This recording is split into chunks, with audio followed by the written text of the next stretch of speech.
അമ്മേ പരിശുദ്ധമ്മേ, അമ്മേ പരിശുദ്ധമേ, ദൈവമാതാവേ, കൃപാസനത്തിലൂടെ ഞങ്ങൾക്കും ഞങ്ങളുടെ ദേശത്തിനും അമ്മ മധ്യസ്ഥം തേടി തന്ന എല്ലാ അനുഗ്രഹങ്ങൾക്കും കൃപകൾക്കും ഞങ്ങളിപ്പോൾ ഹൃദയം നിറഞ്ഞ നന്ദി പറയുന്നു.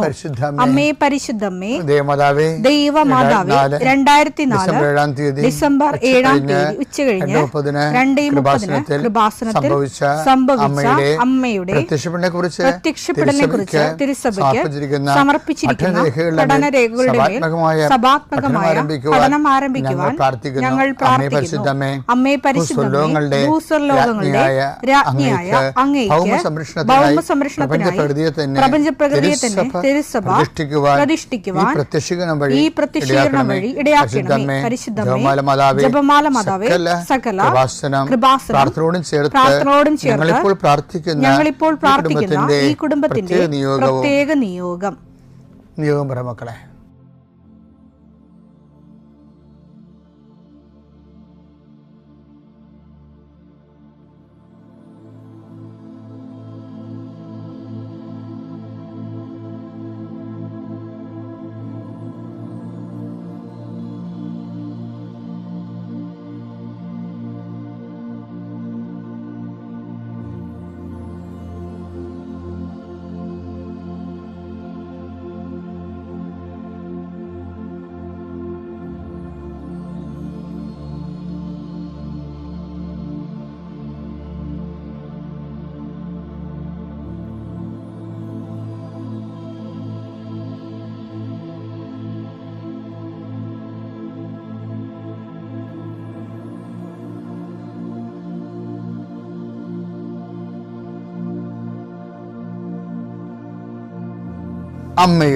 അമ്മയുടെ പ്രത്യക്ഷീകരണത്തിന്റെ ഈ അനുഗ്രഹവേളയിൽ ഞങ്ങൾക്ക് സാധിച്ചു തരുവാൻ കനിയണമേ.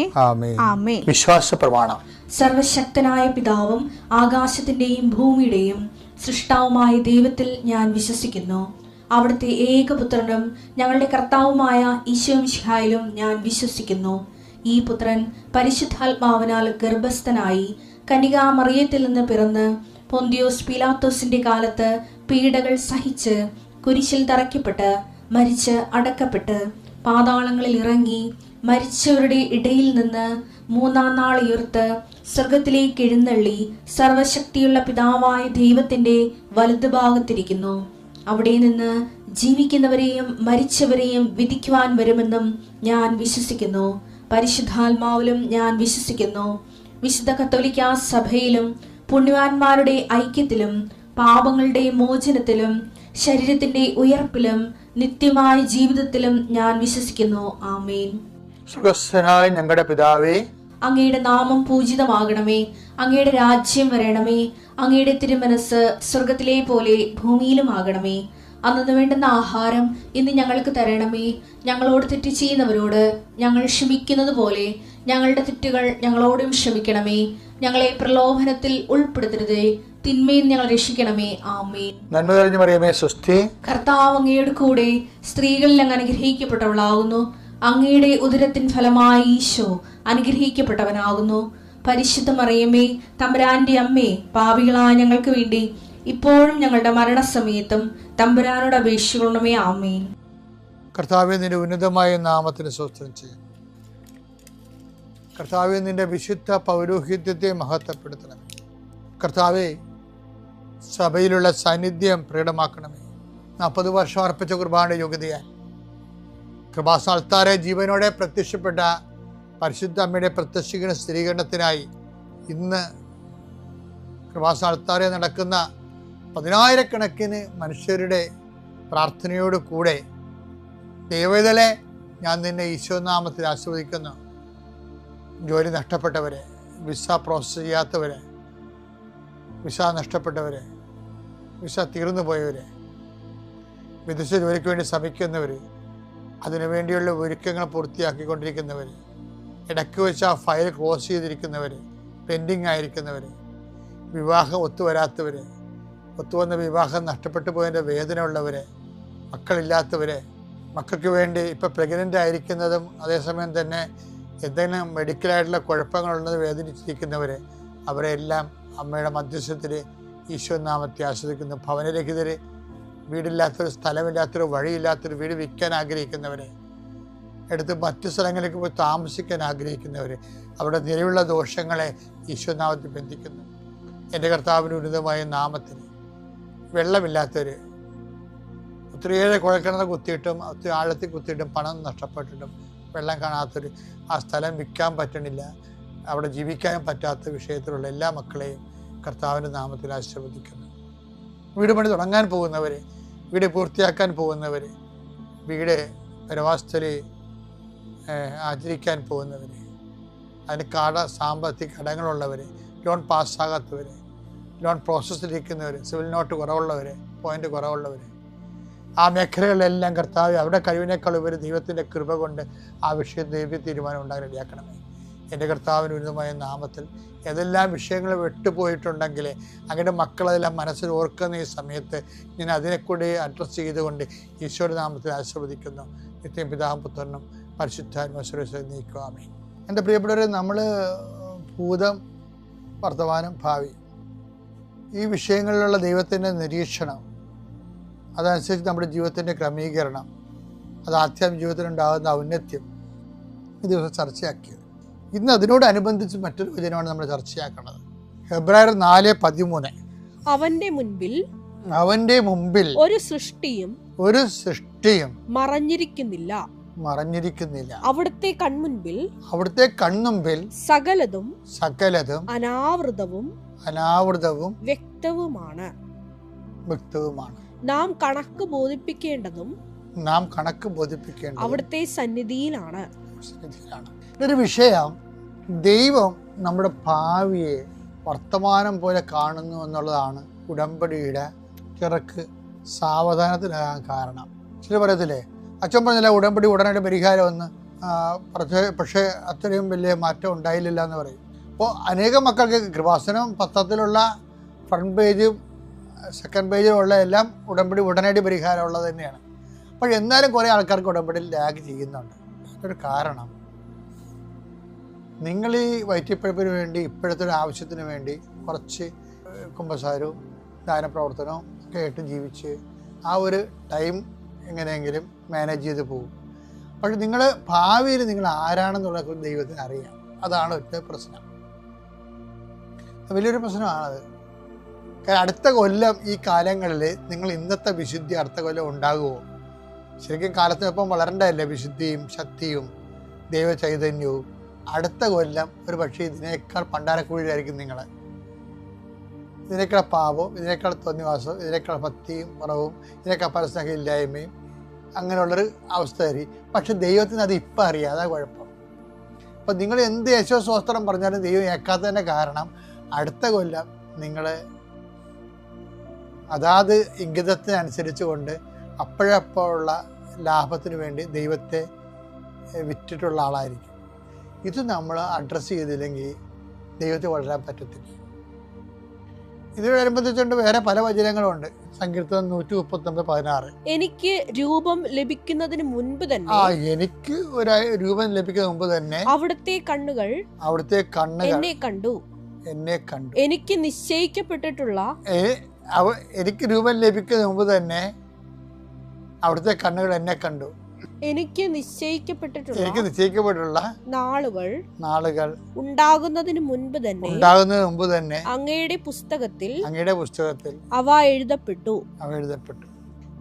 ഇത് പറയണത് എനിക്ക് രൂപം ലഭിക്കുന്നതിന് മുമ്പ് തന്നെ എന്ന് വെച്ച് കഴിഞ്ഞാല് നമ്മൾക്ക് അമ്മയുടെ ഉദരത്തിൽ രൂപം ലഭിക്കുന്നതിനെ കുറിച്ചും ബൈബിൾ പറയുന്നുണ്ട്.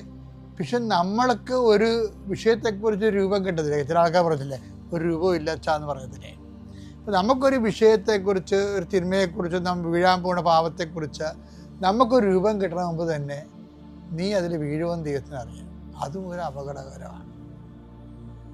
അത് ഈ ഉടമ്പടിയെ ശരിക്കും പിൻപിടുത്തം നടത്തണുണ്ട് ബാക്കിലേക്ക്. നീ ഇപ്പോഴീ കാര്യം കാണാൻ വേണ്ടി അഭ്യാസമൊക്കെ പറഞ്ഞാലും നിൻ്റെ ഭാവി അനിശ്ചിതത്വത്തിലാണ്, അപകടത്തിലാണ്. നീ നാളെ ദൈവത്തെ മറന്ന് ജീവിക്കും. അപ്പം അതുകൂടി ആ പഴുതുകൂടി അടച്ചാൽ ഉടമ്പടി സ്പീഡപ്പാകും. എൻ്റെ പേര് ജോസ്ന. ഞാൻ ചങ്ങനാശ്ശേരിയിൽ നിന്ന് വരുന്നു. ചങ്ങനാശ്ശേരി മെട്രോപൊളിറ്റൻ പള്ളി ഇടവ അംഗമാണ്. ഞാനിപ്പോൾ ജർമ്മനിയിൽ നേഴ്സായിട്ട് ജോലി ചെയ്യുന്നു. ഞാൻ 16/5/2023 ആദ്യമായി ഉടമ്പടി എടുത്തത്. ഈശോയും പരിശുദ്ധ അമ്മയുടെയും മധ്യസ്ഥത്താൽ എനിക്ക് ധാരാളം അനുഗ്രഹങ്ങൾ ലഭിച്ചിട്ടുണ്ട്. ഇത് എൻ്റെ രണ്ടാമത്തെ സാക്ഷ്യമാണ്. ഞാൻ ജർമ്മനിയിൽ പോകുന്നതിന് മുൻപായി ഇവിടെ വന്ന് 2 ദിവസം മുൻപ് ഇവിടെ വന്ന് എൻ്റെ 4ാമത്തെ ഉടമ്പടി പുതുക്കി. അന്ന് എനിക്ക് അച്ഛനെ കാണുവാൻ സാധിച്ചു. അന്ന് എൻ്റെ ഉടമ്പടിയിൽ ഞാൻ വെച്ച നിയോഗങ്ങൾ എല്ലാം തന്നെ എനിക്ക് സാധിച്ചു കിട്ടി. ഞാൻ ആദ്യമായി വെച്ച നിയോഗം പരിശുദ്ധാത്മാഭിഷേകത്തിനായിരുന്നു. കാരണം ജർമ്മൻ എന്ന് പറഞ്ഞൊരു ലാംഗ്വേജ് നമ്മൾ പരീക്ഷയ്ക്ക് വേണ്ടി മാത്രം പഠിച്ചെടുക്കുന്നൊരു ലാംഗ്വേജാണ്. ഇപ്പം നമ്മൾ അവിടെ ചെന്നാലും അവർ പറയുന്ന കാര്യങ്ങൾ നമുക്ക് മനസ്സിലാകണം, നമുക്ക് തിരിച്ച് സംസാരിക്കാൻ സാധിക്കണം. അതെനിക്ക് നല്ല പേടിയുണ്ടായിരുന്നു. പക്ഷേ പരിശുദ്ധ അമ്മയുടെ അനുഗ്രഹത്താൽ പരിശുദ്ധാത്മാഭിഷേകത്താലും എനിക്ക് പ്രത്യേകിച്ച് ബുദ്ധിമുട്ടുകളൊന്നും കൂടാതെ തന്നെ എനിക്ക് എല്ലാ കാര്യങ്ങളും കൈകാര്യം ചെയ്യുവാൻ സാധിച്ചു. രണ്ടാമത് ഞാൻ വെച്ച നിയോഗം, ഞാനിവിടെ എല്ലാ ദിവസവും തന്നെ പള്ളിയിൽ പോകുമായിരുന്നു. ജർമ്മനിയിലുള്ള ആൾക്കാർക്ക് അറിയായിരിക്കും, അവിടെ ജർമ്മനിയിൽ മിക്ക പള്ളികളിലും മാസത്തിലൊന്ന് അല്ലെങ്കിൽ ആഴ്ചയിലൊന്ന് മാത്രമായിരിക്കും കുർബാന ഉണ്ടായിരിക്കുക. പക്ഷെ ഞാൻ വെച്ച് പ്രാർത്ഥിച്ചത്, മാതാവേ എനിക്കെന്നും പള്ളിയിൽ പോകാൻ സാധിക്കണം, വിശുദ്ധ കുർബാന സ്വീകരിക്കുവാനും സാധിക്കണം എന്നായിരുന്നു ഞാൻ പ്രാർത്ഥിച്ചത്. അതേപോലെ തന്നെ ഞാൻ ചെന്ന ഹോസ്പിറ്റലിൽ തന്നെ പള്ളിയുണ്ട്. ആ പള്ളി ഞാൻ വർക്ക് ചെയ്യുന്ന അതേ ഫ്ലോറിൽ തന്നെ ആയിരുന്നു ആ പള്ളി ഉണ്ടായിരുന്നത്. ഞാൻ താമസിക്കുന്ന വീടിനടുത്തും ഒരു പള്ളിയുണ്ട്. അവിടെ രാവിലെയും വൈകിട്ടും കുർബാനയുണ്ട്. എനിക്ക് മോർണിംഗ് ഡ്യൂട്ടി ആണെങ്കിൽ എനിക്ക് വൈകിട്ട് പള്ളിയിൽ പോകാൻ സാധിക്കും, ഈവനിങ് ആണെങ്കിൽ രാവിലെ പള്ളിയിൽ പോകാൻ സാധിക്കും. അതുപോലെ തന്നെ ഞങ്ങൾക്ക് എല്ലാ മാസവും 4ാമത്തെ ആഴ്ച മലയാളം കുർബാനയുണ്ട്. അതുവഴി ഞങ്ങൾക്ക് കുമ്പസാരിക്കുവാനും സാധിക്കുമായിരുന്നു. അങ്ങനെ എൻ്റെ ഏറ്റവും വലിയൊരു ആഗ്രഹം പരിശുദ്ധ അമ്മ വഴി എനിക്ക് സാധിച്ചു കിട്ടി. ഞാൻ 3ാമത്തെ എൻ്റെ നിയോഗം ഞാൻ വെച്ചത്, അവിടെ ചെന്ന് കഴിഞ്ഞ് ഞങ്ങൾക്ക് കെൻറ്റിൻസ് എക്സാം ഉണ്ട്. അത് അവിടുത്തെ ഒരു രജിസ്ട്രേഷൻ എക്സാമാണ്. ആ രജിസ്ട്രേഷൻ എക്സാം വളരെ ബുദ്ധിമുട്ടാണ് നമുക്ക് പഠിച്ചെടുക്കാൻ. നമുക്ക് ഒരുപാട് കാര്യങ്ങൾ പഠിക്കുവാനുണ്ട്. അതിനകത്തുനിന്ന് എവിടെ നിന്നാണ് എന്താണ് ചോദിക്കുന്നതെന്നൊന്നും നമുക്കറിയത്തില്ല. പക്ഷേ ഞാൻ എക്സാമിൻ്റെ സ്റ്റഡി ലീവ് വന്ന സമയത്തൊക്കെ ഞാൻ പരിശുദ്ധമ്മയുടെ മാധ്യസ്ഥം വെച്ച് പ്രാർത്ഥിക്കുമായിരുന്നു. ആ സമയത്തൊക്കെ ഞാൻ ഓൺലൈൻ ഉടമ്പടി എടുത്ത് ഞാൻ ഉടമ്പടിയിലുമായിരുന്നു. ഞാൻ പഠിച്ചിട്ട് ഞാൻ കിടക്കുന്ന സമയത്ത് ഞാൻ മാതാവിൻ്റെ രൂപം, ഇവിടുന്ന് വാങ്ങിച്ചൊരു രൂപം എൻ്റെ കയ്യിലുണ്ടായിരുന്നു. ആ രൂപം ഞാൻ എൻ്റെ ബുക്കിൻ്റെ മുകളിൽ ഞാൻ വെക്കും. എന്നിട്ട് കിടക്കാൻ നേരത്ത് ഞാൻ മാതാവിനോട് പറയും, മാതാവേ എന്നെക്കൊണ്ട് പറ്റുന്ന പോലെ ഞാൻ പഠിച്ചിട്ടുണ്ട്, ഇനി നീ എനിക്ക് വേണ്ടി പഠിക്കണം. എക്സാം സമയത്ത് ഞാൻ മറന്നു പോവുകയാണെങ്കിൽ നീ എനിക്ക് വേണ്ടി ഓർമ്മിപ്പിച്ച് തരണേ എന്ന് ഞാൻ പ്രാർത്ഥിക്കുമായിരുന്നു. അതേപോലെ തന്നെ എൻ്റെ എക്സാമിൻ്റെ 2 ദിവസം മുന്നേ ഞാനിങ്ങനെ പഠിച്ചുകൊണ്ടിരുന്നപ്പോൾ എൻ്റെ മനസ്സിൽ ഒരു 2 ഡിസീസ് കണ്ടീഷൻ തോന്നി. ഞാനത് മാതാവിൻ്റെ രൂപത്തിൽ എഴുതി വെച്ചു. എന്നിട്ട് ഞാൻ പ്രാർത്ഥിക്കുമായിരുന്നു, മാതാവേ ഇതെനിക്ക് നീ തോന്നിപ്പിച്ച ഡിസീസ് കണ്ടീഷനാണെങ്കിൽ ഇത് തന്നെ എനിക്ക് എക്സാമിന് ചോദിക്കണമേ എന്ന് ഞാൻ പ്രാർത്ഥിക്കുമായിരുന്നു. അതുപോലെ തന്നെ ഞാൻ എന്താണോ എഴുതി വെച്ചത് അതേ ഡിസീസ് കണ്ടീഷനായിരുന്നു എനിക്കെൻ്റെ എക്സാമിന് മാതാവ് തന്നത്. അതുപോലെ തന്നെ ഞാൻ എൻ്റെ മനസ്സിലെപ്പോഴും പ്രാർത്ഥിക്കുമ്പോഴൊക്കെ ഒരു 4 എന്നൊരു നമ്പർ എനിക്ക് തോന്നുമായിരുന്നു. അപ്പോൾ ഞാനത് എൻ്റെ കൂടെ തന്നെ എക്സാം എഴുതുന്നൊരു കൂട്ടുകാരിക്ക് ഞാൻ അയച്ചു കൊടുത്തു. 4 എന്ന് എഴുതി അവൾക്ക് ഞാൻ ടൈപ്പ് ചെയ്ത് അയച്ചു. അപ്പോൾ എന്നോട് ചോദിച്ചു എന്താണെന്ന് ചോദിച്ചു. പക്ഷേ ഞാൻ അവൾക്ക് റിപ്ലൈ ഒന്നും കൊടുത്തില്ല. പക്ഷേ എൻ്റെ മനസ്സിൽ തോന്നിയത് 4 പേര് എന്നുള്ളതായിരുന്നു. അതുപോലെ തന്നെ ഞങ്ങളുടെ എക്സാമിൻ്റെ റിസൾട്ട് വന്നതിൽ ഞങ്ങൾ എക്സാം എഴുതിയതിൽ 4 പേര് മാത്രമായിരുന്നു പാസ്സായത്. അതുപോലെ തന്നെ എക്സാമിൻ്റെ തലേ ദിവസം ഞാൻ പഠിക്കുന്ന സ്കൂളിൽ പോയി ഞാൻ മാതാവിൻ്റെ ഉടമ്പടി തൈലവും ഉടമ്പടി ഉപ്പും ഞങ്ങളുടെ കോളേജിൻ്റെ വാതുക്കെ പോയി ഉടമ്പടി തൈലം കൊണ്ട് കുരിശ് വെച്ച് പ്രാർത്ഥിക്കുകയും ഉടമ്പടി ഉപ്പിട്ട് പ്രാർത്ഥിക്കുകയും ഞാൻ ചെയ്തിരുന്നു. അത് മാതാവിൻ്റെ പ്രത്യേക അനുഗ്രഹത്താൽ എനിക്ക് കെൻറ്റിൻസി എക്സാം ആദ്യത്തെ അറ്റംപ്റ്റിൽ തന്നെ പാസ്സാകുവാൻ സാധിച്ചു. പിന്നെ ഞാൻ 4ാമത് വെച്ച നിയോഗം, ഞാൻ ഇവിടുന്ന് പോകുന്നതിന് മുൻപ് എനിക്ക് ചിക്കൻ ഗുനിയയും ഡെങ്കുവും ഒരുമിച്ച് വന്ന് എനിക്ക് ഫുൾ ബോഡി പെയിൻ ആയിരുന്നു. നല്ല നടുവേദന ഉണ്ടായിരുന്നു, കൈക്കെല്ലാം നീരായിരുന്നു. എൻ്റെ കൈ കൊണ്ട് ഒരു സാധനം പോലും എനിക്ക് എടുക്കാൻ മേലാത്തൊരവസ്ഥയായിരുന്നു. ഞാൻ തന്നെയായിരുന്നു ജർമ്മനി പോയത്. അപ്പോൾ എനിക്ക് ഏകദേശം 40 കിലോ എനിക്ക് വെയിറ്റ് കൊണ്ടുപോകായിരുന്നു. അപ്പോൾ അത്രയും വെയിറ്റ് ഞാൻ തന്നെ കൊണ്ടുപോകണം. എനിക്ക് എയർപോർട്ടിൽ ചെന്നിട്ട് സാധനങ്ങൾ പോലും എനിക്ക് ഒന്നും എടുക്കാൻ പറ്റുന്നില്ലായിരുന്നു. അപ്പം ഞാൻ ഇവിടെ വന്ന് തലേദിവസം അച്ഛൻ്റെ അനുഗ്രഹം വാങ്ങാനായിട്ട് ഞാൻ വന്നിരുന്നു. അപ്പം അച്ഛൻ്റെ ഞാൻ എൻ്റെ ഫ്ലൈറ്റ് ടിക്കറ്റും കാര്യങ്ങളും എല്ലാം കൊടുത്തു. അച്ഛനത് മാതാവിൻ്റെ അടുക്കൽ കൊണ്ട് പ്രാർത്ഥിപ്പിച്ച് തിരിച്ച് വന്നതിന് ശേഷം, പക്ഷേ അതിനകത്ത് നമ്മൾ NRI പുറത്തു പോകുന്ന കാരണം അവനോട് പ്രത്യേകം പറഞ്ഞിരുന്നു, നിങ്ങളുടെ പേഴ്സണലായിട്ടുള്ള മറ്റു കാര്യങ്ങളൊന്നും പറയരുതെന്ന് പറഞ്ഞ കാരണം എൻ്റെ ഈ ബോഡി പെയിൻ്റെ കാര്യമോ നടുവിൻ്റെ വേദനയുടെ കാര്യമോ ഒന്നും ഞാൻ അച്ഛൻ്റെ അടുത്ത് പറഞ്ഞില്ല. പക്ഷേ എൻ്റെ ഫ്ലൈറ്റ് ടിക്കറ്റ് അച്ഛൻ മാതാവിൻ്റെ അടുത്ത് കൊണ്ട് പ്രാർത്ഥിപ്പിച്ച് തിരിച്ച് വന്നതിന് ശേഷം അച്ഛൻ എന്നോട് ഇങ്ങോട്ട് ചോദിച്ചു, നിനക്ക് ശാരീരികമായ എന്തെങ്കിലും അസ്വസ്ഥതകളുണ്ടോ എന്ന് എന്നോട് ചോദിച്ചു. അപ്പോൾ ഞാൻ പറഞ്ഞു, അച്ഛാ എനിക്ക് നടുവേദനയുണ്ട്, ഇങ്ങനെ എനിക്ക് ചിക്കൻ ഗുനിയയും ഡെങ്കുവും കഴിഞ്ഞതാണ്. അപ്പോൾ ഒരു 2 ആഴ്ചയോളായിട്ട് ഞാൻ റിംഗ് ട്യൂബിലാണ് ഇരുന്നിരുന്നത്. കസേരയിൽ ഇരിക്കുമ്പോഴൊക്കെ ഞാൻ റിംഗ് ട്യൂബ് വെച്ച് അവിടെ അങ്ങനെയായിരുന്നു ഞാൻ ഇരുന്നിരുന്നത്. അപ്പോൾ അച്ഛൻ എനിക്ക് തൈലം തന്ന് പ്രാർത്ഥിച്ചു, എനിക്കൊരു കാശുരൂപം തന്നു. അതിനുശേഷം ഞാൻ ഇവിടുന്ന് ഫ്ലൈറ്റിൽ കയറി പോയപ്പോൾ ഫ്ലൈറ്റിൽ പോലും ഞാൻ റിംഗ് ട്യൂബ് ഉപയോഗിച്ചാണ് ഞാൻ ഇരുന്ന് ഫ്ലൈറ്റ് യാത്ര ചെയ്തത്. അപ്പോൾ അവിടെ ചെന്ന് കഴിഞ്ഞ് ഡ്യൂട്ടിക്ക് കയറിയപ്പോൾ എനിക്ക് നല്ല പേടിയായിരുന്നു, നല്ല ബാക്ക് പെയിൻ ആയിരുന്നു, കൈവേദന.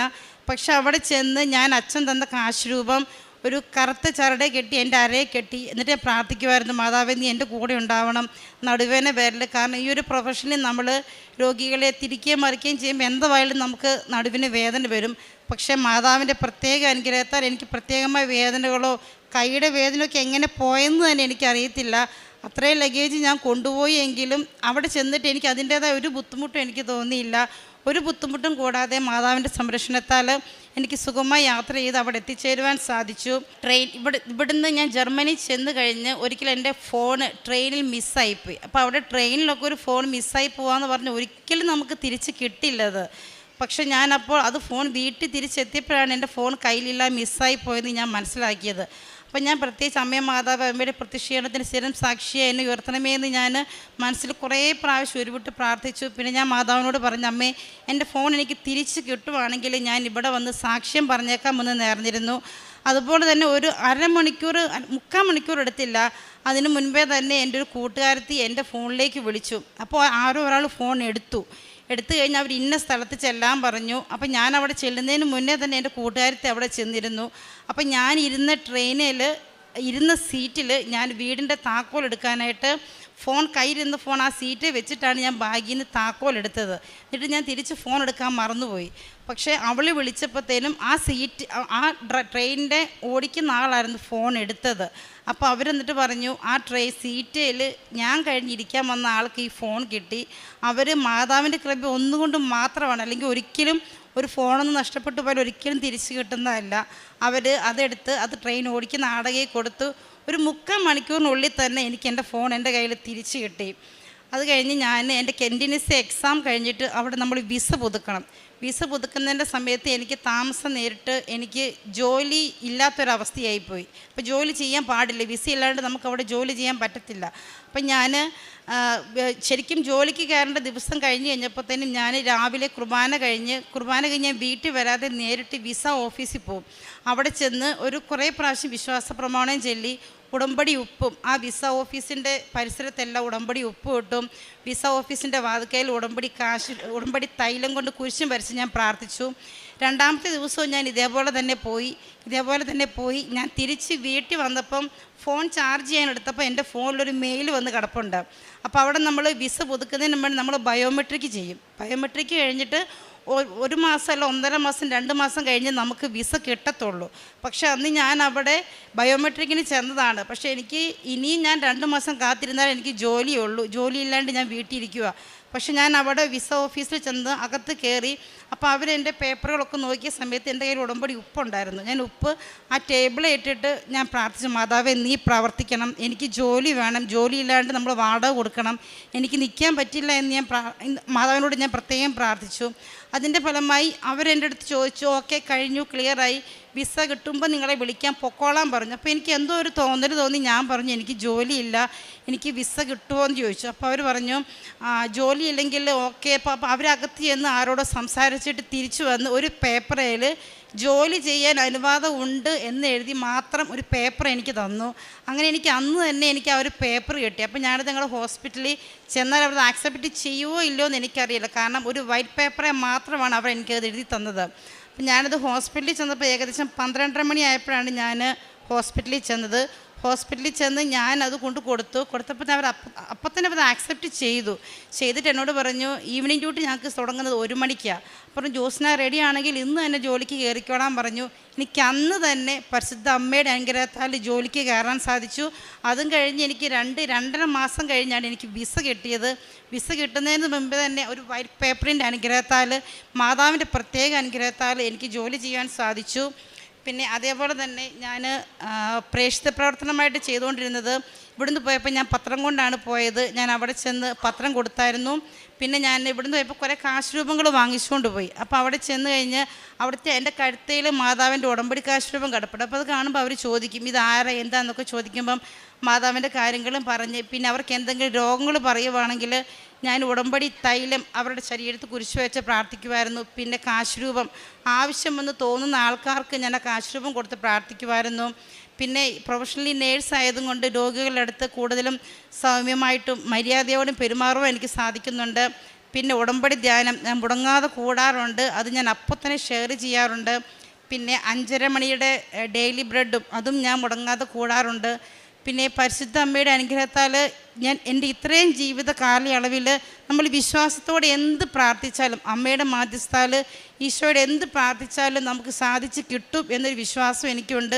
ഞാൻ ഇനിയും എൻ്റെ ഉടമ്പടി ഞാനിപ്പോൾ പുതുക്കി വന്നു കഴിഞ്ഞാൽ കഴിഞ്ഞ ആഴ്ച എൻ്റെ 5ാമത്തെ ഉടമ്പടി പുതുക്കി. ആത്മീയ ജീവിതം ഞാൻ ഈ പറഞ്ഞ പോലെ എല്ലാ ദിവസവും മുടങ്ങാതെ ഞാൻ പള്ളിയിൽ പോകാറുണ്ട്. ഇപ്പോൾ രാവിലെ ഡ്യൂട്ടി ആണെങ്കിൽ വൈകിട്ട് ഞാൻ പള്ളിയിൽ പോവും, വൈകിട്ട് ഡ്യൂട്ടി ആണെങ്കിൽ രാവിലെ പള്ളിയിൽ പോവും. അതേപോലെ തന്നെ കുമ്പസാരം, അത് ഞങ്ങൾക്ക് എല്ലാ മാസവും മലയാളത്തിൽ കുമ്പസാരിക്കാനുള്ള അവസരമുണ്ട്. ഞങ്ങൾക്ക് മലയാളം കുർബാനയുണ്ട്. പിന്നെ ബൈബിള് ഡ്യൂട്ടി കഴിഞ്ഞ് വരുന്നതിൻ്റെ അനുസരിച്ചാണെങ്കിൽ ഞാൻ മുടങ്ങാതെ ബൈബിള് വായിക്കാറുണ്ട്. സാക്ഷ്യങ്ങൾ അതും ഞാൻ ഷെയർ ചെയ്ത് കൊടുക്കാറുണ്ട്. പരിശുദ്ധ അമ്മ പ്രത്യക്ഷപ്പെട്ട ഈ അൾത്താരയിൽ വന്നിരിക്കാൻ ഭാഗ്യം ലഭിച്ചതിൽ ഞാൻ കോടാനുകൂടി നന്ദി പറയുന്നു. എൻ്റെ പേര് അംബിക, ഞാൻ കൊല്ലത്ത് നിന്നും വരുന്നു. ഞാൻ ഹിന്ദുവാണ്. 12 വർഷമായി ഞാൻ ഭവനത്തിന് വേണ്ടി ആഗ്രഹിച്ചു. അത് നടന്നതിനെക്കുറിച്ച്, ആ സാക്ഷ്യം ലഭിച്ചതിനെക്കുറിച്ച് പറയാനാണ് വന്നത്. ആദ്യമായിട്ട് ഞാൻ കൃപാസനത്തിൽ വരുന്നത് 2022 ഓഗസ്റ്റ് മാസത്തിലാണ്. എന്നെ ഒരു ഫ്രണ്ടും ഫാമിലിയാണ് എന്നിവിടെ ആദ്യമായി കൊണ്ടുവന്നത്. പിന്നെ അടുത്ത മാസം 2022 സെപ്റ്റംബർ 19 വന്ന് ഉടമ്പടി എടുത്തു. ഒരു ഭവനത്തിന് വേണ്ടിയിട്ടാണ് ഞാൻ ആഗ്രഹിച്ചത്. ഞങ്ങൾക്ക് സ്വന്തമായിട്ട് വീടും വസ്തുവൊക്കെ ഉണ്ടായിരുന്നു. അത് പക്ഷേ ഒരു ബിസിനസ്സൊക്കെ നടത്തി അത് നഷ്ടപ്പെട്ടു. അങ്ങനെ ഞങ്ങൾ വാടകയ്ക്ക് താമസിച്ചുകൊണ്ടിരുന്ന സമയത്താണ് എൻ്റെ അമ്മ മരിച്ചു. അപ്പോൾ കുടുംബത്തിൽ അമ്മ മാത്രമേ ഉള്ളായിരുന്നു. അപ്പം മരണത്തിന് വന്നപ്പം എല്ലാം കൂടെ പറഞ്ഞു, കുടുംബ വീട്ടിൽ താമസിച്ചോ, നിങ്ങൾക്ക് ആ 5 സെൻറ്റും വീടും കൂടെ എഴുതി തരാമെന്ന് പറഞ്ഞു. പക്ഷേ 6 മാസത്തിനകം എഴുതി തരാമെന്നാണ് പറഞ്ഞത്. പക്ഷേ 6 വർഷവും 12 വർഷം കഴിഞ്ഞിട്ടും നടന്നില്ല. ആ സമയത്താണ് ഈ ഫ്രണ്ട് എൻ്റെ കടയിൽ വരികയും എന്നോട് കൃപാസനത്തെക്കുറിച്ച് പറയുകയും ചെയ്തത്. അങ്ങനെ ഞങ്ങൾ ഇവിടെ വന്ന് ഉടമ്പടി എടുത്ത് 3 മാസം കഴിഞ്ഞ് 5 ദിവസം കഴിഞ്ഞപ്പം എനിക്ക് ആ വീടും വസ്തുവും എഴുതി തന്നു. അത് ഞാൻ നേർച്ച വസ്തുക്കളൊക്കെ ഉപയോഗിച്ച് ഉപ്പും പരിശുദ്ധ ഉപ്പ് വിതറി. അങ്ങനെ അപ്പം ആ വീടും വസ്തുവും എഴുതി തരണമെന്നുണ്ട്. ആദ്യം അവർ പറഞ്ഞു, സഹോദരങ്ങൾ പറഞ്ഞ് മൊത്തത്തിൽ നമുക്ക് വിറ്റിട്ട് നിനക്ക് ഓഹരി തരാമെന്ന് പറഞ്ഞു. അപ്പം ഞാൻ പറഞ്ഞു വേണ്ട, എനിക്ക് വീടും വസ്തുവും തന്നാൽ മതി എന്ന് പറഞ്ഞു. അപ്പോൾ അവർ പറഞ്ഞു അങ്ങനെയാണെങ്കിൽ ബാക്കിയുള്ള വസ്തു വിൽക്കാനായിട്ടുള്ള ആളിനെ കൊണ്ടുവരണമെന്ന്. അങ്ങനെ ഞാൻ എൻ്റെ ഒരു ചേച്ചിയോട് പറഞ്ഞു. അങ്ങനെ ഒരു കൊച്ച് വസ്തു മേടിക്കാനായിട്ട് വന്നു. അങ്ങനെ അത് എനിക്ക് 5 സെൻറ്റും വസ്തു എഴുതിയിട്ട് ബാക്കി ആ കൊച്ചത് വാങ്ങിച്ചു. 2022 സെപ്റ്റംബർ 19 എഴുത്തും നടന്നു. പക്ഷേ 2 ആഴ്ച കഴിഞ്ഞപ്പം ആ കൊച്ച് ലോൺ എടുക്കാനോ എന്തുമായിട്ട് ചെന്നപ്പം അതിൻ്റെ മുൻപ്രമാണം ഒറിജിനൽ അല്ല എന്നും പറഞ്ഞ് അതിന് ആ വസ്തു വേണ്ട, അത് തിരിച്ചെഴുതണമെന്നും പറഞ്ഞ് പ്രശ്നം ഉണ്ടാക്കി. അങ്ങനെ 2 ആഴ്ച കഴിഞ്ഞപ്പോഴത്തേക്ക് തന്നെ പിന്നെ അത് എൻ്റെ ബ്രദർ തിരിച്ചു വാങ്ങി. അത് അവിടെ അമ്മയാണ് അവിടെ ആ കൊച്ചായിട്ട് വന്നതെന്നാണ് ഞാൻ വിശ്വസിക്കുന്നത്. അമ്മയ്ക്ക് ഞാൻ കോടാനുകോടി നന്ദി പറയുന്നു. അല്ലെങ്കിൽ ഒരിക്കലും അത് നടക്കത്തില്ല. പിന്നെ ഞങ്ങൾ അന്നേരം ആ വീട് പഴയ വീടായിരുന്നു, ഞങ്ങളുടെ കുടുംബ വീട് പഴയതാണ്. അപ്പം ഞങ്ങൾക്കൊരു വീട് വേണം ആഗ്രഹിച്ചു. അങ്ങനെ പൈസയൊന്നും ഇല്ല. പക്ഷേ ഞങ്ങൾ ആ വീടും വസ്തുവും പണയം വെച്ച് 10 ലക്ഷം രൂപ ലോൺ എടുത്ത് 1 വർഷത്തിന് ഇവിടെ നിന്ന് ഉടമ്പടി എടുത്ത് 1 വർഷത്തിനകം തന്നെ ഞങ്ങൾക്ക് വീട് വെക്കാൻ പറ്റി. അമ്മയ്ക്കും തിരുകുമാരനും കോടാനുകോടി നന്ദി പറയുന്നു. പിന്നെ ഞങ്ങൾ ഇവിടെ വന്ന് ഞങ്ങളെല്ലാം കൂടെ ഒരു ഗ്രൂപ്പ് തുടങ്ങിയിട്ടുണ്ട്, കൃപാസന ഗ്രൂപ്പെന്നും പറഞ്ഞ്. ഇവിടെ വന്ന് 1000 മണി കൊന്ത മേടിച്ച് കൊണ്ടുപോയി ഞങ്ങളെല്ലാ മാസവും ഇത് ചൊല്ലാറുണ്ട്, ജപമാല ചൊല്ലാറുണ്ട്. ആദ്യം ഞങ്ങൾ 10 പേര് ആയിരുന്നു ആ ഗ്രൂപ്പിലുള്ളത്. ഇപ്പം 150ഓളം പേര് ആ ഗ്രൂപ്പിലുണ്ട്. ഒരു വീട് ഞങ്ങൾക്ക് അതിനായിട്ട് ഞങ്ങളുടെ ഗ്രൂപ്പിലുള്ളവർ കൊച്ച് തന്നിട്ടുണ്ട്. എല്ലാ മാസവും ഞങ്ങൾ ജപമാല ചൊല്ലാറുണ്ട്. പിന്നെ ഏതെങ്കിലും ഒരു രോഗിയെ കണ്ടുപിടിച്ചിട്ട് അയാൾക്ക് എല്ലാ മാസവും ഞങ്ങളാൽ കഴിയുന്ന എല്ലാവരും പൈസ എടുത്ത് ആ വീടുകളിൽ കൊണ്ടു കൊടുക്കും. പിന്നെ പ്രേക്ഷിത പ്രവർത്തനം ഞാൻ ജില്ലാ ആശുപത്രിയിൽ ആഹാരം കൊണ്ടു കൊടുക്കാറുണ്ട്. പിന്നെ പത്രം എല്ലായിടവും കൊടുക്കും. ആദ്യമൊക്കെ ഭയങ്കര മടിയായിരുന്നു, വിഷമമായിരുന്നു. ഇപ്പം നല്ലതുപോലെ എല്ലാം പെട്ടെന്ന് തന്നെ കൊടുത്ത് തീർക്കാറുണ്ട്. ഇതൊക്കെയാണ് എൻ്റെ പ്രേക്ഷിത പ്രവർത്തനം. പിന്നെ എന്നും ഞാൻ ജപമാല ചൊല്ലും. ഇനി മാസത്തിൽ ഞങ്ങൾ ഈ 4.5 മണിക്കൂറായി 1000 മണി കൊന്തയെന്ന് പറയുന്നത് 4.5 മണിക്കൂർ കൊണ്ടാണ് ഞങ്ങൾ ചൊല്ലുന്നത്, ഒറ്റ ഇരിപ്പിലിരുന്ന്. ആദ്യം 20 പേർക്ക് ഒരുമിച്ചേ ചൊല്ലാൻ പറ്റത്തുള്ളൂ. പിന്നെ ബാക്കിയുള്ളവരല്ലാത്ത ജപമാലയൊക്കെ വെച്ച് ഞങ്ങൾ 10-30 പേരോളം കാണും. അങ്ങനെ എല്ലാ മാസവും മുടങ്ങാതെ ചൊല്ലുന്നുണ്ട്. അത് ഇവിടുന്ന് 1000 മണി കൊന്ത തന്നത് ഞങ്ങൾക്ക്. അങ്ങനെ ഇതിനെല്ലാം അമ്മയ്ക്കും തിരുമാനും കോടാനുകോടി നന്ദി പറയുന്നു. പിന്നെ ഞാൻ ഒരുപാട് പേരെ ഇവിടെ കൊണ്ടുവന്നിട്ടുണ്ട്. എൻ്റെ ഫ്രണ്ട്സിനെയും അടുത്തുള്ളവരെയൊക്കെ ഒരുപാട് പേരെ ഇവിടെ കൊണ്ടുവന്ന് ഉടമ്പടി എടുത്തിട്ടുണ്ട്. അവർക്കെല്ലാം ഒരുപാട് കാര്യങ്ങൾ നടന്നു. എൻ്റെ ഒരു കൂട്ടുകാരിയെ കൊണ്ടുവന്ന് അദ്ദേഹത്തിനും രോഗസൗഖ്യം ഉണ്ടായി. ഒരുപാട് കാര്യങ്ങൾ എല്ലാവർക്കും സാധിച്ചു കിട്ടിയിട്ടുണ്ട്. അമ്മയ്ക്കും ഈശോയ്ക്കും കോടാനുകോടി നന്ദി പറയുന്നു. ഞാൻ എന്നും സ്ഥിരം ബൈബിൾ വായിക്കും. അച്ഛൻ്റെ ടോക്ക് കേൾക്കാറുണ്ട്. പിന്നെ ചൊവ്വാഴ്ചത്തെ അതെനിക്ക് ഒരു കടയുണ്ട്, അതുകൊണ്ട് ആ സമയത്ത് കേൾക്കാൻ പറ്റില്ലെങ്കിലും ചില സമയത്തൊക്കെ ഞാൻ അന്നേരം തന്നെ കേൾക്കും. അല്ലെങ്കിൽ പിന്നെ പിറ്റേ ദിവസമോ അല്ലെങ്കിൽ സമയം കിട്ടുമ്പോഴെല്ലാം കേൾക്കും. ദിവസേനയുള്ള എന്നത്തെ രാവിലത്തെ പ്രാർത്ഥന കേൾക്കും. രാവിലെ 5:30 മണിക്ക് തന്നെ ദിവസവും പ്രാർത്ഥിക്കാറുണ്ട്. 2-3 വട്ടം സുഗന്ധാഭിഷേകം ഉണ്ടായിട്ടുണ്ട്. വീട്ടിനകത്തും എൻ്റെ കടയിൽ വെച്ചും എനിക്കുണ്ടായിട്ടുണ്ട്. പിന്നെ ഞാൻ സ്വപ്നത്തിൽ കണ്ടിട്ടുണ്ട് അമ്മയെ. ഇനിയും അമ്മയുടെയും ഈശോയുടെയും അനുഗ്രഹത്താൽ ജീവിക്കാൻ ഞാൻ ആഗ്രഹിക്കുന്നു. അമ്മയുടെ ഉടമ്പടി ജീവിതകാലം മുഴുവൻ ജീവിക്കാൻ ഞാൻ ആഗ്രഹിക്കുന്നു. ഈശോയ്ക്ക് സ്തുതിയായിരിക്കട്ടെ. എൻ്റെ പേര് അനിറ്റ. ഞാൻ ഓസ്ട്രിയയിൽ നിന്നാണ് വരുന്നത്. ഇതെൻ്റെ ഹസ്ബൻഡ്, ആളുടെ പേര് അജയ്. ഞാനിവിടെ ആദ്യമായിട്ട് ഉടമ്പടി എടുത്തത് 2022 ഓഗസ്റ്റിലാണ്. അതിനുശേഷം ഞാൻ ഉടമ്പടി പുതുക്കിയില്ല. പക്ഷേ ആദ്യം ഉടമ്പടി എടുത്തപ്പം എനിക്കതിൽ പ്രത്യേകിച്ച് വിശ്വാസമൊന്നും തോന്നിയില്ല. അത് കാരണം ഉടമ്പടി പുതുക്കുകയോ ഒന്നും ചെയ്തില്ല. ഞാൻ ഒരുപാട് ഉഴപ്പി. അത് കഴിഞ്ഞിട്ട് ഞാൻ എബ്രോഡ് പോകാൻ കുറേ നാളായിട്ട് ആഗ്രഹിക്കുന്നുണ്ടായിരുന്നു. അതൊക്കെ ഞാൻ എൻ്റെ ആദ്യത്തെ സാക്ഷ്യത്തിൽ പറഞ്ഞിട്ടുണ്ടായിരുന്നു. ഇവിടെ വന്ന് സാക്ഷ്യം പറഞ്ഞതിന് ശേഷമാണ് ഞാൻ ഓസ്ട്രിയ എന്ന കൺട്രിയിലേക്ക് പോകുന്നത്. ഞാൻ അവിടെ വിയന്ന എന്ന രാജ്യത്താണ്, ഓസ്ട്രിയയുടെ ക്യാപിറ്റലായ വിയന്നയിലാണ്. ഞാൻ ഇവിടുന്ന് സ്റ്റുഡൻറ്റ് വിസയിലാണ് പോകുന്നത്. അപ്പം IELTS ആദ്യം കിട്ടാഞ്ഞപ്പോഴാണ് ഞാൻ ആക്ച്വലി ഉടമ്പടി പുതുക്കിയത്. അങ്ങനെ ആദ്യത്തെ സാക്ഷ്യത്തിൽ ഞാനതെല്ലാം വളരെ വ്യക്തമായിട്ട് പറഞ്ഞിട്ടുണ്ട്. അങ്ങനെ ഞാനിവിടുന്ന് മാതാവിനോട് പ്രാർത്ഥിച്ച് എനിക്ക് ഓസ്ട്രിയയിൽ ഒരു നല്ല അക്കോമഡേഷൻ വേണമെന്ന് പ്രാർത്ഥിച്ച് ആണ് ഞാൻ ഇവിടുന്ന് പോയത്. മാതാവിനോട് പ്രാർത്ഥിച്ച പോലെ തന്നെ മാതാവ് എനിക്ക് മുന്നേ പോയി ഓസ്ട്രിയയിൽ വളരെ നല്ലൊരു അക്കോമഡേഷൻ, അതും ഒരു മലയാളി ഫാമിലിയുടെ കൂടെ എനിക്ക് അക്കോമഡേഷൻ റെഡിയാക്കി. ഒരു ചേച്ചിയും കുഞ്ഞും മാത്രമാണ്. അവരുടെ കൂടെ ആയതുകൊണ്ട് തന്നെ ഞാൻ വീട്ടിൽ നിന്ന് മാറി നിൽക്കുന്ന ഒരു ഫീലൊന്നും എനിക്കില്ലായിരുന്നു. ഞാൻ ഒരുപാട് അനുഗ്രഹിക്കപ്പെട്ട ഒരു ഫീലായിരുന്നു എനിക്ക്. എൻ്റെ എല്ലാ കാര്യങ്ങൾക്കും ചേച്ചി എൻ്റെ കൂടെ ഉണ്ടായിട്ടുണ്ടായിരുന്നു. അതൊരു വലിയ ബ്ലെസ്സിങ് ആണ്. അവിടെ സ്റ്റുഡൻ്റായിട്ട് ചെല്ലുമ്പോൾ നമുക്ക് കിട്ടാവുന്ന ഏറ്റവും വലിയൊരു ബ്ലെസ്സിങ് ആണ് നമ്മുടെ വീട്, അല്ലെങ്കിൽ നമുക്കൊരു ഫാമിലി സപ്പോർട്ട് പോലെ തന്നെ നമ്മുടെ കൂടെ ഒരാളുണ്ടാവുക എന്നുള്ളത്. അവിടെ ഹോസ്പിറ്റൽ എമർജൻസി ആയിക്കോട്ടെ, എന്ത് കാര്യത്തിനും ചേച്ചി എൻ്റെ കൂടെ ഉണ്ടായിട്ടുണ്ട്. അപ്പോൾ അത് കാരണം ഈ 1.5 വർഷക്കാലം ഞാൻ ഒരു കാര്യങ്ങൾക്കും, ഒരു സ്റ്റുഡൻറ്റ് ബുദ്ധിമുട്ടുന്ന ഒരു ബുദ്ധിമുട്ടുകളും എനിക്കുണ്ടായിട്ടില്ല. എന്നെ അറിയാവുന്നവരാണെങ്കിലും ആര് വിളിച്ചാലും എന്നോട് ചോദിക്കുമ്പോൾ ഞാൻ ദൈവാനുഗ്രഹിച്ച് ഞാൻ സുഖമായിട്ടിരിക്കുന്നു എന്നേ എനിക്ക് പറയാൻ പറ്റിയിട്ടുള്ളൂ. അത് കഴിഞ്ഞിട്ട് അവിടെ ഞാൻ എത്തി. ചേച്ചിയെ പറ്റിയാണ് എനിക്ക് പറയാനുള്ളത്. അതെൻ്റെ ഒരു മാതാവ് എനിക്ക് തന്ന വലിയൊരു അനുഗ്രഹമായിരുന്നു. അപ്പോൾ ഇവിടുന്ന് പോകുമ്പോൾ നമുക്കറിയാം, സ്റ്റുഡൻ്റായിട്ട് പോകുന്ന എല്ലാവരും കഷ്ടപ്പെടുന്ന ഒരു പാർട്ട് ടൈം ജോലി കിട്ടാനാണ്. അപ്പോൾ ഞാനും ഒരുപാട് വിഷമിച്ചാൽ പോയി. എൻ്റെ കാലിനൊരു സർജറി കഴിഞ്ഞതാണ്. അപ്പോൾ എനിക്ക് ഒരുപാട് ലോങ് സ്റ്റാൻഡിങ് ആയിട്ടുള്ള ജോലി പറ്റില്ല. അപ്പോൾ സ്റ്റുഡൻസ് യൂഷ്വലി മക്ഡൊണാൾഡ്സ് അല്ലെങ്കിൽ KFCയിലാണ് ചെന്ന് കഴിയുമ്പോൾ ജോലി കിട്ടുന്നത്. പക്ഷേ ഞാനിവിടുന്ന് ഉടമ്പടി കാശുരൂപവും ഉടമ്പടി ഉപ്പും തൈലവും എല്ലാമായിട്ടാണ് പോയത്. അപ്പോൾ ഏത് ഇൻ്റർവ്യൂവിന് പോയാലും ഞാൻ കാശുരൂപം കയ്യിൽ പിടിക്കും, ഉപ്പ് കൊണ്ടുപോകും. അങ്ങനെ ഞാൻ 2 ഇൻ്റർവ്യൂവിന് പോയി. ആദ്യത്തെ ഇൻ്റർവ്യൂവിന് പോയപ്പോൾ ഞാൻ ഉപ്പിടാൻ മറന്നുപോയി. അപ്പോഴേ എനിക്ക് മനസ്സിലായി എനിക്ക് ആ ജോലി കിട്ടത്തില്ല എന്ന്. അതും എൻ്റെ ഒരു ഫീൽഡിൽ തന്നെ ഉള്ളതായിരുന്നു. ഞാനിവിടെ MBA പഠിച്ചിട്ടാണ് പോയത്. ഞാൻ 4 വർഷം അനലിസ്റ്റായിട്ട് വർക്ക് ചെയ്തു. പിന്നെ ഞാൻ പോയത് വേറൊരു കോഴ്സ് എടുത്തിട്ടാണ്. എൻ്റെ ഇതുമായിട്ട് ഒരു ബന്ധമില്ലാത്തൊരു കോഴ്സ്, അവിടെ പോകണമെന്നുള്ളൊരു ആഗ്രഹത്തിനൊരു കോഴ്സ് എടുത്താണ് പോയത്. പക്ഷെ ചെന്നപ്പോൾ എനിക്ക് മനസ്സിലായി നമ്മുടെ സെയിം ഫീൽഡിൽ പഠിച്ചാലേ സെയിം ഫീൽഡിലുള്ള ജോലി നമുക്ക് കിട്ടുകയുള്ളെന്ന്. അങ്ങനെ ഞാൻ ഇൻ്റർവ്യൂസ് അറ്റൻഡ് ചെയ്യാൻ പോയി. അപ്പം എൻ്റെ ഒരു ഫ്രണ്ടിൻ്റെ റെഫറൻസ് ത്രൂ എനിക്ക് ഞാൻ ലിങ്ക്ഡിൻ ത്രൂ അപ്ലൈ ചെയ്തു. പക്ഷേ റെസ്പോൺസ് ഒന്നും വന്നില്ല. ഒരു റെഫറൻസ് ത്രൂ എനിക്കൊരു ജോലി വന്നു, ഒരു ഇൻ്റർവ്യൂ. ഞാനപ്പോൾ ചെല്ലുന്നത് സെപ്റ്റംബറിൽ. എനിക്ക് ഡിസംബർ 2-ാം തീയതി പുള്ളി ഇൻ്റർവ്യൂവിന് വിളിക്കുകയും ഞാൻ അവിടെ ചെന്ന് ഉപ്പിട്ട് പ്രാർത്ഥിക്കുകയും കാശുരൂപം കൊണ്ടുപോവുകയും ചെയ്തു. അപ്പോൾ പുള്ളി എന്നോട് പറഞ്ഞു, നിനക്ക് ജോലി തരാം. ജർമ്മൻ ലാംഗ്വേജ് ഇല്ലാതെ അവിടെ ഒരു ജോലി പ്രത്യേകിച്ചൊരു സ്റ്റുഡൻറ്റിന് കിട്ടുക എന്ന് പറഞ്ഞാൽ അത് വളരെ ബുദ്ധിമുട്ടാണ്. അപ്പം ഞാൻ ഉടമ്പടി ഉപ്പിട്ട് പ്രാർത്ഥിച്ചതിൻ്റെ ഫലമായിട്ട് എൻ്റെ ഇംഗ്ലീഷ് സ്പീക്കിംഗ് സ്കിൽസ് വെച്ചിട്ട് പുള്ളി എന്നെ സെലക്ട് ചെയ്തു.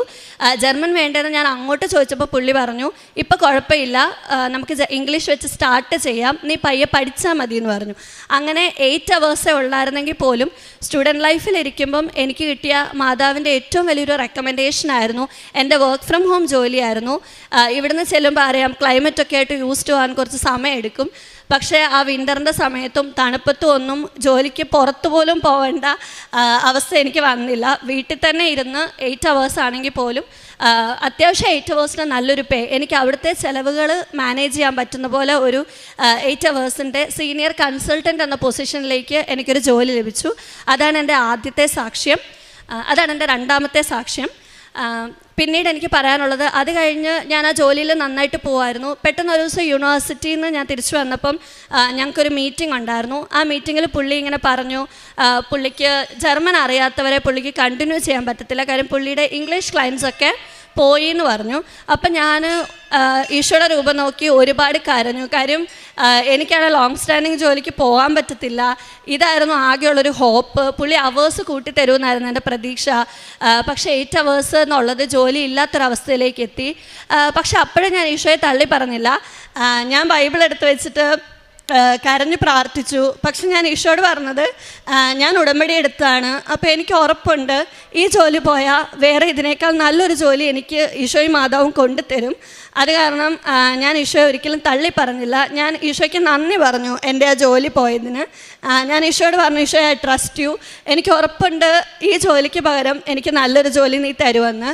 അപ്പം ഓസ്ട്രേലിയയിൽ വെച്ചാൽ നമുക്ക് 14 months സാലറിയാണ്, 2 മാസം നമുക്ക് ഡബിൾ പേയ്മെൻ്റ് ഉണ്ട്. അപ്പോൾ എൻ്റെ കറക്റ്റ് ഡബിൾ പേയുടെ സമയത്താണ് പുള്ളിക്കാരൻ എന്നോട് കോൺട്രാക്റ്റ് എൻഡ് ചെയ്യാന്ന് പറയുന്നത്. അപ്പം ഞാൻ മാതാവിനോട് പ്രാർത്ഥിച്ചു, കാര്യം നമ്മൾ സ്റ്റുഡൻ്റാണ്, ചെന്നതേ ഉള്ളൂ, ഫീസ് അടയ്ക്കണം, ഫണ്ടിന് ഒരുപാട് ബുദ്ധിമുട്ടുള്ള സമയമാണ്. അപ്പം ഈശോയോട് ഞാൻ ഒരുപാട് പ്രാർത്ഥിച്ചു. അപ്പോൾ പുള്ളി എന്നോട് പറഞ്ഞു, നിനക്ക് ഞാൻ 2 മാസം കൂടെ എക്സ്റ്റെൻഡ് ചെയ്തു തരാം, അതായത് മെയിലെ ഡബിൾ സാലറി എനിക്ക് കിട്ടുന്നത് പോലെ.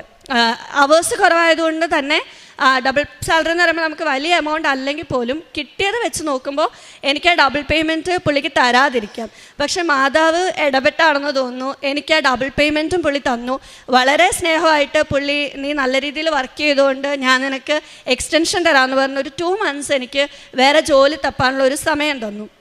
അത് ഒരു വലിയ അനുഗ്രഹമായിട്ട് ഞാൻ കാണുന്നു. കാര്യം ഓസ്ട്രിയൻസ് എന്ന് പറഞ്ഞാൽ ഏറ്റവും സ്ട്രിക്റ്റ് ആയിട്ടുള്ള ആൾക്കാരാണ്, അത്രയും ഫ്രണ്ട്ലി ആയിട്ടുള്ളവരല്ല. അപ്പം അങ്ങനെ ഒരു കമ്മ്യൂണിറ്റിയിൽ നിന്ന് അത്രയും ഫ്രണ്ട്ലി ആയിട്ട് എന്നോട് സംസാരിക്കാനും എന്നെ ഒരുപാട് കംഫർട്ടബിൾ ആക്കിയ ഒരു മാനേജറാണ്. അപ്പം അങ്ങനെ ഒരു നല്ല സ്ഥാപനത്തിൽ വർക്ക് ചെയ്യുവാനും അത് ജോലി പോയിട്ട് ഒരു എക്സ്റ്റെൻഡ് ചെയ്ത് കിട്ടുവാനും മാതാവിൻ്റെ ഉടമ്പടി ഉപ്പിൻ്റെ ശക്തിയായിട്ട് ഞാൻ കാണുന്നു. അതുപോലെ തന്നെ അത് കഴിഞ്ഞ് എൻ്റെ ജോലി തീരാറായപ്പോൾ തന്നെ പുള്ളി എന്നോട് പറഞ്ഞു, വെക്കേഷൻ കിടപ്പുണ്ട്, അപ്പം നീ 1 മാസം വർക്ക് ചെയ്യണ്ട, വെക്കേഷനായിട്ട് എടുത്തോ, പക്ഷെ സാലറി ഞാൻ തരാമെന്ന്. അപ്പോൾ ജോലി പോലും ചെയ്യാതെ ആക്ച്വലി 1 മാസം എനിക്ക് ശമ്പളം കിട്ടി. അതൊക്കെ മാതാവിൻ്റെ ഒരു വലിയ അനുഗ്രഹമായിട്ടാണ് കാണുന്നത്. കാര്യം സ്റ്റുഡൻസിൻ്റെ കമ്മ്യൂണിറ്റിയിൽ പോകുമ്പോൾ അവരോട് സംസാരിക്കുമ്പം എല്ലാവരും എന്നോട് ചോദിക്കുമായിരുന്നു, എങ്ങനെയാണ് ജർമ്മൻ പോലും ഇല്ലാതെ വർക്ക് ഫ്രം ഹോം ജോബ് കിട്ടിയത്. അപ്പം ഞാൻ പറയുമായിരുന്നു, എനിക്കത് മാതാവ് വാങ്ങിച്ചു തന്ന ജോലിയാണ്. ഇപ്പോഴും ഞാൻ പറയുന്നു, അതെനിക്ക് ഞാൻ ഉടമ്പടി എടുത്തിട്ട് പോയതിൻ്റെ അനുഗ്രഹത്തിൽ എൻ്റെ പ്രാർത്ഥന കൊണ്ട് മാത്രം എനിക്ക് കിട്ടിയൊരു വലിയ ബോണസ് പോയിൻ്റാണതെന്ന്. അതിനുശേഷം ഞാനിങ്ങനെ ജോലി അന്വേഷിച്ച് നടക്കുമ്പോഴാണ് ഒരു ഏഷ്യൻ സൂപ്പർ മാർക്കറ്റ് ഉണ്ട്, നമ്മൾ മലയാളികളുടെ തന്നെ. അപ്പം ഞാൻ സാധനം വാങ്ങാൻ പോയതാണ്. അപ്പോൾ എൻ്റെ ഉടമ്പടി കാശുരൂപമുണ്ട്. ഞാനിങ്ങനെ പ്രാർത്ഥിച്ചു പോയപ്പം അവിടുത്തെ അങ്കിൾ എന്നോട് ചോദിച്ചു, എന്തെങ്കിലും ഹെൽപ്പ് വേണമെന്ന് എന്നോട് ഇങ്ങോട്ട് ചോദിച്ചു. അപ്പോൾ ഞാൻ പുള്ളിനോട് അങ്ങോട്ട് സംസാരിച്ചിട്ടില്ല, ജസ്റ്റ് നോക്കിയത് മാത്രമേ ഉള്ളൂ. അപ്പോൾ ഹെൽപ്പ് വേണമെന്ന് ചോദിച്ചപ്പോൾ തന്നെ ഞാൻ ഇങ്ങനെ പറഞ്ഞു, എൻ്റെ ജോലി പോയി, എൻ്റെ കോൺട്രാക്റ്റ് തീർന്നു, അപ്പം ഞാനൊരു ജോലി നോക്കുക, സ്റ്റുഡൻ്റ് ആണെന്ന്. അപ്പോൾ തന്നെ പുള്ളി എന്നോട് ചോദിച്ചു, ജർമ്മൻ അറിയാമോ? അപ്പോൾ എനിക്ക് ബേസിക് ആയിട്ടുള്ള കാര്യങ്ങൾ ചെന്ന ഒരു സമയത്തെ നോളജ് വെച്ചിട്ട് അറിയാം, നമ്പേഴ്സ് അറിയാം. അപ്പോൾ എന്നോട് പറഞ്ഞു, എൻ്റെ ബില്ലിങ്ങിലുള്ള സ്റ്റാഫ് പോവുകയാണ്, അപ്പോൾ ബില്ലിങ്ങിലേക്ക് വരാൻ പറ്റുമോ എന്ന് ചോദിച്ചു. അപ്പോൾ ഞാനിങ്ങനെ ഓർത്ത്, മാതാവേ ഇതെന്തോ, അവിടെ സാധാരണ സ്റ്റുഡൻസൊക്കെ സാധനം അടുക്കി വെക്കാൻ അല്ലെങ്കിൽ അങ്ങനത്തെ ജോലിയെ കിട്ടാറുള്ളൂ, പ്രത്യേകിച്ച് ജർമ്മൻ ഇല്ലാതെ. അപ്പോൾ എന്നെ ബില്ലിങ്ങിലേക്കെന്ന് വെച്ചാൽ നമുക്ക് ബില്ലിങ്ങിൽ ഇരുന്നാൽ മതി, എൻ്റെ ഈ കാലിൻ്റെ സ്ട്രെസ്സും സ്ട്രെയിനും ഒന്നും എനിക്കൊരു ബുദ്ധിമുട്ടാവത്തില്ല. പിന്നെ കസ്റ്റമേഴ്സ് ഇല്ലാത്തപ്പോൾ നമ്മൾ എന്തെങ്കിലും ഹെൽപ്പൊക്കെ ചെയ്യണം ഫില്ലിങ്ങിനൊക്കെ. അത് നമുക്ക് അത്ര വലിയ ബുദ്ധിമുട്ടല്ല, നമ്മൾക്ക് ചെയ്യാൻ പറ്റുന്നതേ ഉള്ളൂ. അപ്പോൾ അവിടെ സ്റ്റുഡൻസ് വർക്ക് ചെയ്യുന്നത് വെച്ച് നോക്കിയാൽ തമ്പുരാൻ എനിക്ക് ഒരുപാട് ഈസി ആക്കി തന്നൊരു ജോലിയാണ്. അപ്പം അങ്ങനെ പുള്ളിക്കാരൻ ഓക്കെ പറഞ്ഞു. എൻ്റെ പേപ്പേഴ്സൊക്കെ കോൺട്രാക്റ്റിന് അയച്ചു. എൻ്റെ കോൺട്രാക്റ്റ് എനിക്ക് കിട്ടി. ഇപ്പം ഞാൻ 20 hours അവിടെയാണ് വർക്ക് ചെയ്യുന്നത്. മലയാളികളുടെ കൂടെ തന്നെ ആയതുകൊണ്ട് നമുക്ക് ഒരുപാട് അനുഗ്രഹങ്ങളും ഒരുപാട് കാര്യങ്ങളും ഉണ്ട്. ഞാൻ വളരെ കംഫർട്ടബിളായിട്ടാണ് അവിടെ ജോലി ചെയ്യുന്നത്. ഒരുപാട് അനുഗ്രഹം. ഞാൻ മാധവനോട് ഒരുപാട് നന്ദി പറഞ്ഞിട്ടുണ്ട്. കാര്യം ഒരു ജോലി തീർന്നപ്പോൾ തന്നെ എനിക്ക് ശമ്പളമില്ലാതിരിക്കേണ്ട ഒരു അവസ്ഥ അമ്മ മാതാവ് എനിക്ക് തന്നില്ല. അപ്പം തന്നെ എനിക്ക് അടുത്ത ജോലി മാതാവ് ഇങ്ങോട്ട് എനിക്ക് കൊണ്ടുതന്നു. ഞാൻ അന്വേഷിച്ച് നടക്കുക പോലും ചെയ്യേണ്ട ഒരു അവസ്ഥ വരുത്താതെ. കാര്യം മക്ഡൊണാൾഡ്സിലൊക്കെ ഞാൻ ഒരുപാട് റെസ്യൂമേ കൊടുത്തു. എന്നെ എവിടെ നിന്നും വിളിച്ചില്ല. മക്ഡൊണാൾഡ്സിൻ്റെ മാനേജറിനെയൊക്കെ നേരിട്ട് പോയി കണ്ടു. പക്ഷേ ഇത്രയും സ്ഥലത്ത് ഞാൻ നടന്നിട്ടും അമ്മ മാതാവ് എനിക്ക് അവിടെ ജോലി തന്നില്ല. കാര്യം എന്നെക്കൊണ്ടത് പറ്റാത്ത ജോലി ആയതുകൊണ്ടാണ് എനിക്ക് തരാഞ്ഞത്. അപ്പം ഞാൻ മാതാവിനോട് പറയുമായിരുന്നു, എനിക്കത് പറ്റാത്തതുകൊണ്ടായിരിക്കും എനിക്കത് തരാത്തതല്ലേ, കുഴപ്പമില്ല, എനിക്ക് പറ്റുന്നൊരു ജോലി സമയമാകുമ്പോൾ കിട്ടും, പക്ഷേ എനിക്ക് പൈസയ്ക്കൊരു ടൈറ്റ് വരുത്തരുതെന്ന് മാത്രമേ ഞാൻ പറഞ്ഞുള്ളൂ. അതുപോലെ തന്നെ എൻ്റെ സമയമായപ്പം എൻ്റെ ഫസ്റ്റ് കോൺട്രാക്റ്റ് തീർന്നപ്പോൾ തന്നെ എനിക്ക് എൻ്റെ പുതിയ ജോലിയിലേക്ക് കയറാൻ പറ്റി. അതാണ് എൻ്റെ 3ാമത്തെ സാക്ഷ്യം. പിന്നീട് എനിക്ക് ചെറുതും വലുതുമായി ഒരുപാട് രോഗസൗഖ്യങ്ങൾ കിട്ടിയിട്ടുണ്ട്. എൻ്റെ നടുവേദന, ഏറ്റവും വലുതായിട്ട് പറയാനുള്ളത് എനിക്കൊരു സിസ്റ്റ് വന്നായിരുന്നു അവിടെ വെച്ചിട്ട്. അപ്പോൾ ഫസ്റ്റ് സ്കാനിങ്ങിൽ എന്നോട് ഡോക്ടർ ഇങ്ങനെ പറഞ്ഞു, 2 സിസ്റ്റ് ഉണ്ട്. അപ്പോൾ ആദ്യമായിട്ടായതുകൊണ്ട് തന്നെ കേട്ടപ്പം ഞാനവിടെ ഒറ്റയ്ക്കാണ്. എനിക്കൊരു ടെൻഷനൊക്കെ തോന്നി. കാര്യം കല്യാണം കഴിഞ്ഞു, നമ്മൾ കുഞ്ഞുങ്ങളുടെ കാര്യം നോക്കുന്നു. അപ്പം നമുക്ക് അതേപ്പറ്റിയൊക്കെ കൂടുതൽ വറീസ് ആവാൻ തുടങ്ങി. അപ്പം ഞാനിങ്ങനെ ഒരുപാട് വിഷമിച്ച് മാതാവേ എനിക്ക് ഒന്നും ഉണ്ടാവല്ലേ എന്ന് പ്രാർത്ഥിച്ചു. അപ്പോൾ സ്കാനിങ്ങിന് പോയപ്പോൾ ഡോക്ടർ എന്നെ ഇങ്ങനെ കാണിച്ചു. അപ്പം ഞാൻ അന്ന് തൊട്ട് ഡോക്ടർ അടുത്ത സ്കാനിങ്ങിന് ഒരു 3 മാസം സമയം തന്നു. അപ്പം വരെ ഞാൻ ഇവിടുത്തെ തൈലം, ഞാൻ ആക്ച്വലി ഡോക്ടർ എനിക്ക് മെഡിസിൻ ഒന്നും തന്നില്ല, തൈലം ഞാൻ കുരിശ് വരച്ച് വിശ്വാസപ്രമാണം ചൊല്ലി പ്രാർത്ഥിച്ചു. 3 മാസം എന്ന് ഞാൻ പറയുന്നില്ല, പക്ഷെ ഞാൻ ഓർത്തപ്പോഴൊക്കെ 1 മാസം എന്തായാലും ഞാൻ തൈലം പൂശി പ്രാർത്ഥിച്ചു. അത് കഴിഞ്ഞിട്ടും ഞാൻ 1, 2 അല്ലെ 3 ദിവസം മുടക്കി കാണും ആ 3 മാസത്തിൽ. ബാക്കി എല്ലാ ദിവസവും രാത്രി കിടക്കുന്നതിന് മുന്നേ തൈലം പുരട്ടി പ്രാർത്ഥിച്ചു. പിറ്റേ സ്കാനിങ്ങിന് ചെന്നപ്പം ഡോക്ടർ തന്നെ ഷോക്കായി. പുള്ളിക്കാരി ഇങ്ങനെ അൾട്രാസൗണ്ട് ചെയ്ത് നോക്കുമ്പോൾ പുള്ളിക്കാരി ഇങ്ങനെ നോക്കിയിട്ട് എന്നെ നോക്കും. അപ്പം ഞാൻ ചോദിക്കും, ഡോക്ടറെ എന്ത് പറ്റും ചോദിക്കുമ്പം ആ സിസ്റ്റ് പോയി, അവിടെ ആ സിസ്റ്റ് ഇല്ല എന്ന് പറഞ്ഞു. അപ്പോൾ അതെനിക്ക് ഭയങ്കര അത്ഭുതമായി. കാര്യം 3 മാസം സമയം ഞാൻ മരുന്ന് കഴിച്ചിട്ടില്ല, ഒന്നും ചെയ്തില്ല. ഞാൻ ആകെ ചെയ്തത് ഈ തൈലം അവിടെ പെരട്ടി ഞാൻ വിശ്വാസപ്രമാണം ചൊല്ലി പ്രാർത്ഥിച്ചു എന്നുള്ളത് മാത്രമാണ്. അപ്പോൾ അതെനിക്കൊരു വലിയ വിശ്വാസമായിട്ട്, എനിക്കൊരു വലിയ സാക്ഷ്യമായിട്ട് അതിവിടെ പറയണമെന്ന് തോന്നി. അതുപോലെ എൻ്റെ ചെറുതും വലുതുമായ എല്ലാ രോഗസൗഖ്യങ്ങളും, എനിക്ക് എൻ്റെ പ്രൈവറ്റ് പാർട്സിലൊക്കെ എനിക്ക് അലർജി ആയിട്ട് ഇങ്ങനെ കുരുക്കൾ വരുന്നൊരിതുണ്ടായിരുന്നു പണ്ട് തൊട്ട്. അപ്പം ഞാൻ അന്നേരം ആണെങ്കിലും ഞാൻ ഉപ്പും തൈലവും ഒക്കെ ഉപയോഗിച്ച് ഞാൻ പ്രാർത്ഥിക്കാറുണ്ടായിരുന്നു. അങ്ങനെ അനേകം രോഗസൗഖ്യങ്ങളും എനിക്ക് ഉടമ്പടി നേർച്ച വസ്തുക്കൾ ഉപയോഗിച്ച് കിട്ടിയിട്ടുണ്ട്. അവസാനമായിട്ട് എനിക്ക് പറയാനുള്ളത്, ഞാനൊരു സ്റ്റുഡൻ്റ് ആയതുകൊണ്ട് തന്നെ നമുക്കവിടെ ഒരു 40 hours ജോലി കിട്ടി. സ്പോൺസർഷിപ്പ് കിട്ടിയതിന് ശേഷം മാത്രമേ നമുക്ക് നമ്മുടെ സ്പൗസിനെ അങ്ങോട്ടേക്ക് കൊണ്ടുപോകാൻ പറ്റുള്ളൂ. അതും സ്പൗസിന് ജർമ്മൻ A1 ലാംഗ്വേജ് വേണം. അപ്പോൾ എൻ്റെ ഹസ്ബൻഡിനെ സംബന്ധിച്ച് ആളുടെ ജോലി സെയിൽസിലാണ്, ഒരുപാട് പ്രഷറുള്ള ജോലിയാണ്. അപ്പം ജോലി കഴിഞ്ഞ് വന്ന് പഠിക്കുക എന്ന് പറയുന്ന ആൾക്ക് ഭയങ്കര ബുദ്ധിമുട്ടാണ്. അപ്പം ഞാൻ പറഞ്ഞു, വിഷമിക്കേണ്ട, ഇത്രയും നമ്മളെ മാതാവല്ലേ എത്തിച്ചത്, മാതാവ് ഈശോയുടെ റെക്കമെൻഡ് ചെയ്ത് നമുക്ക് എന്തെങ്കിലും ചെയ്തു തരുമെന്ന് പറഞ്ഞു. അപ്പോൾ ഹസ്ബൻഡ് പോയപ്പോൾ ഞാൻ പറഞ്ഞു, ഉടമ്പടി കാശ് രൂപവും, ഹസ്ബൻഡിനും ഉടമ്പടി കാശ് രൂപവും ഉണ്ട്, അപ്പം കാശ് രൂപവും തൈലവും ഉപ്പും ഒക്കെ കൊണ്ടുപോകണമെന്ന് പറഞ്ഞു. അപ്പോൾ നമ്മളെടുത്തപ്പോൾ തന്നെ നമുക്ക് വിസയ്ക്ക് അപ്പോയിൻമെൻറ്റ് കിട്ടി.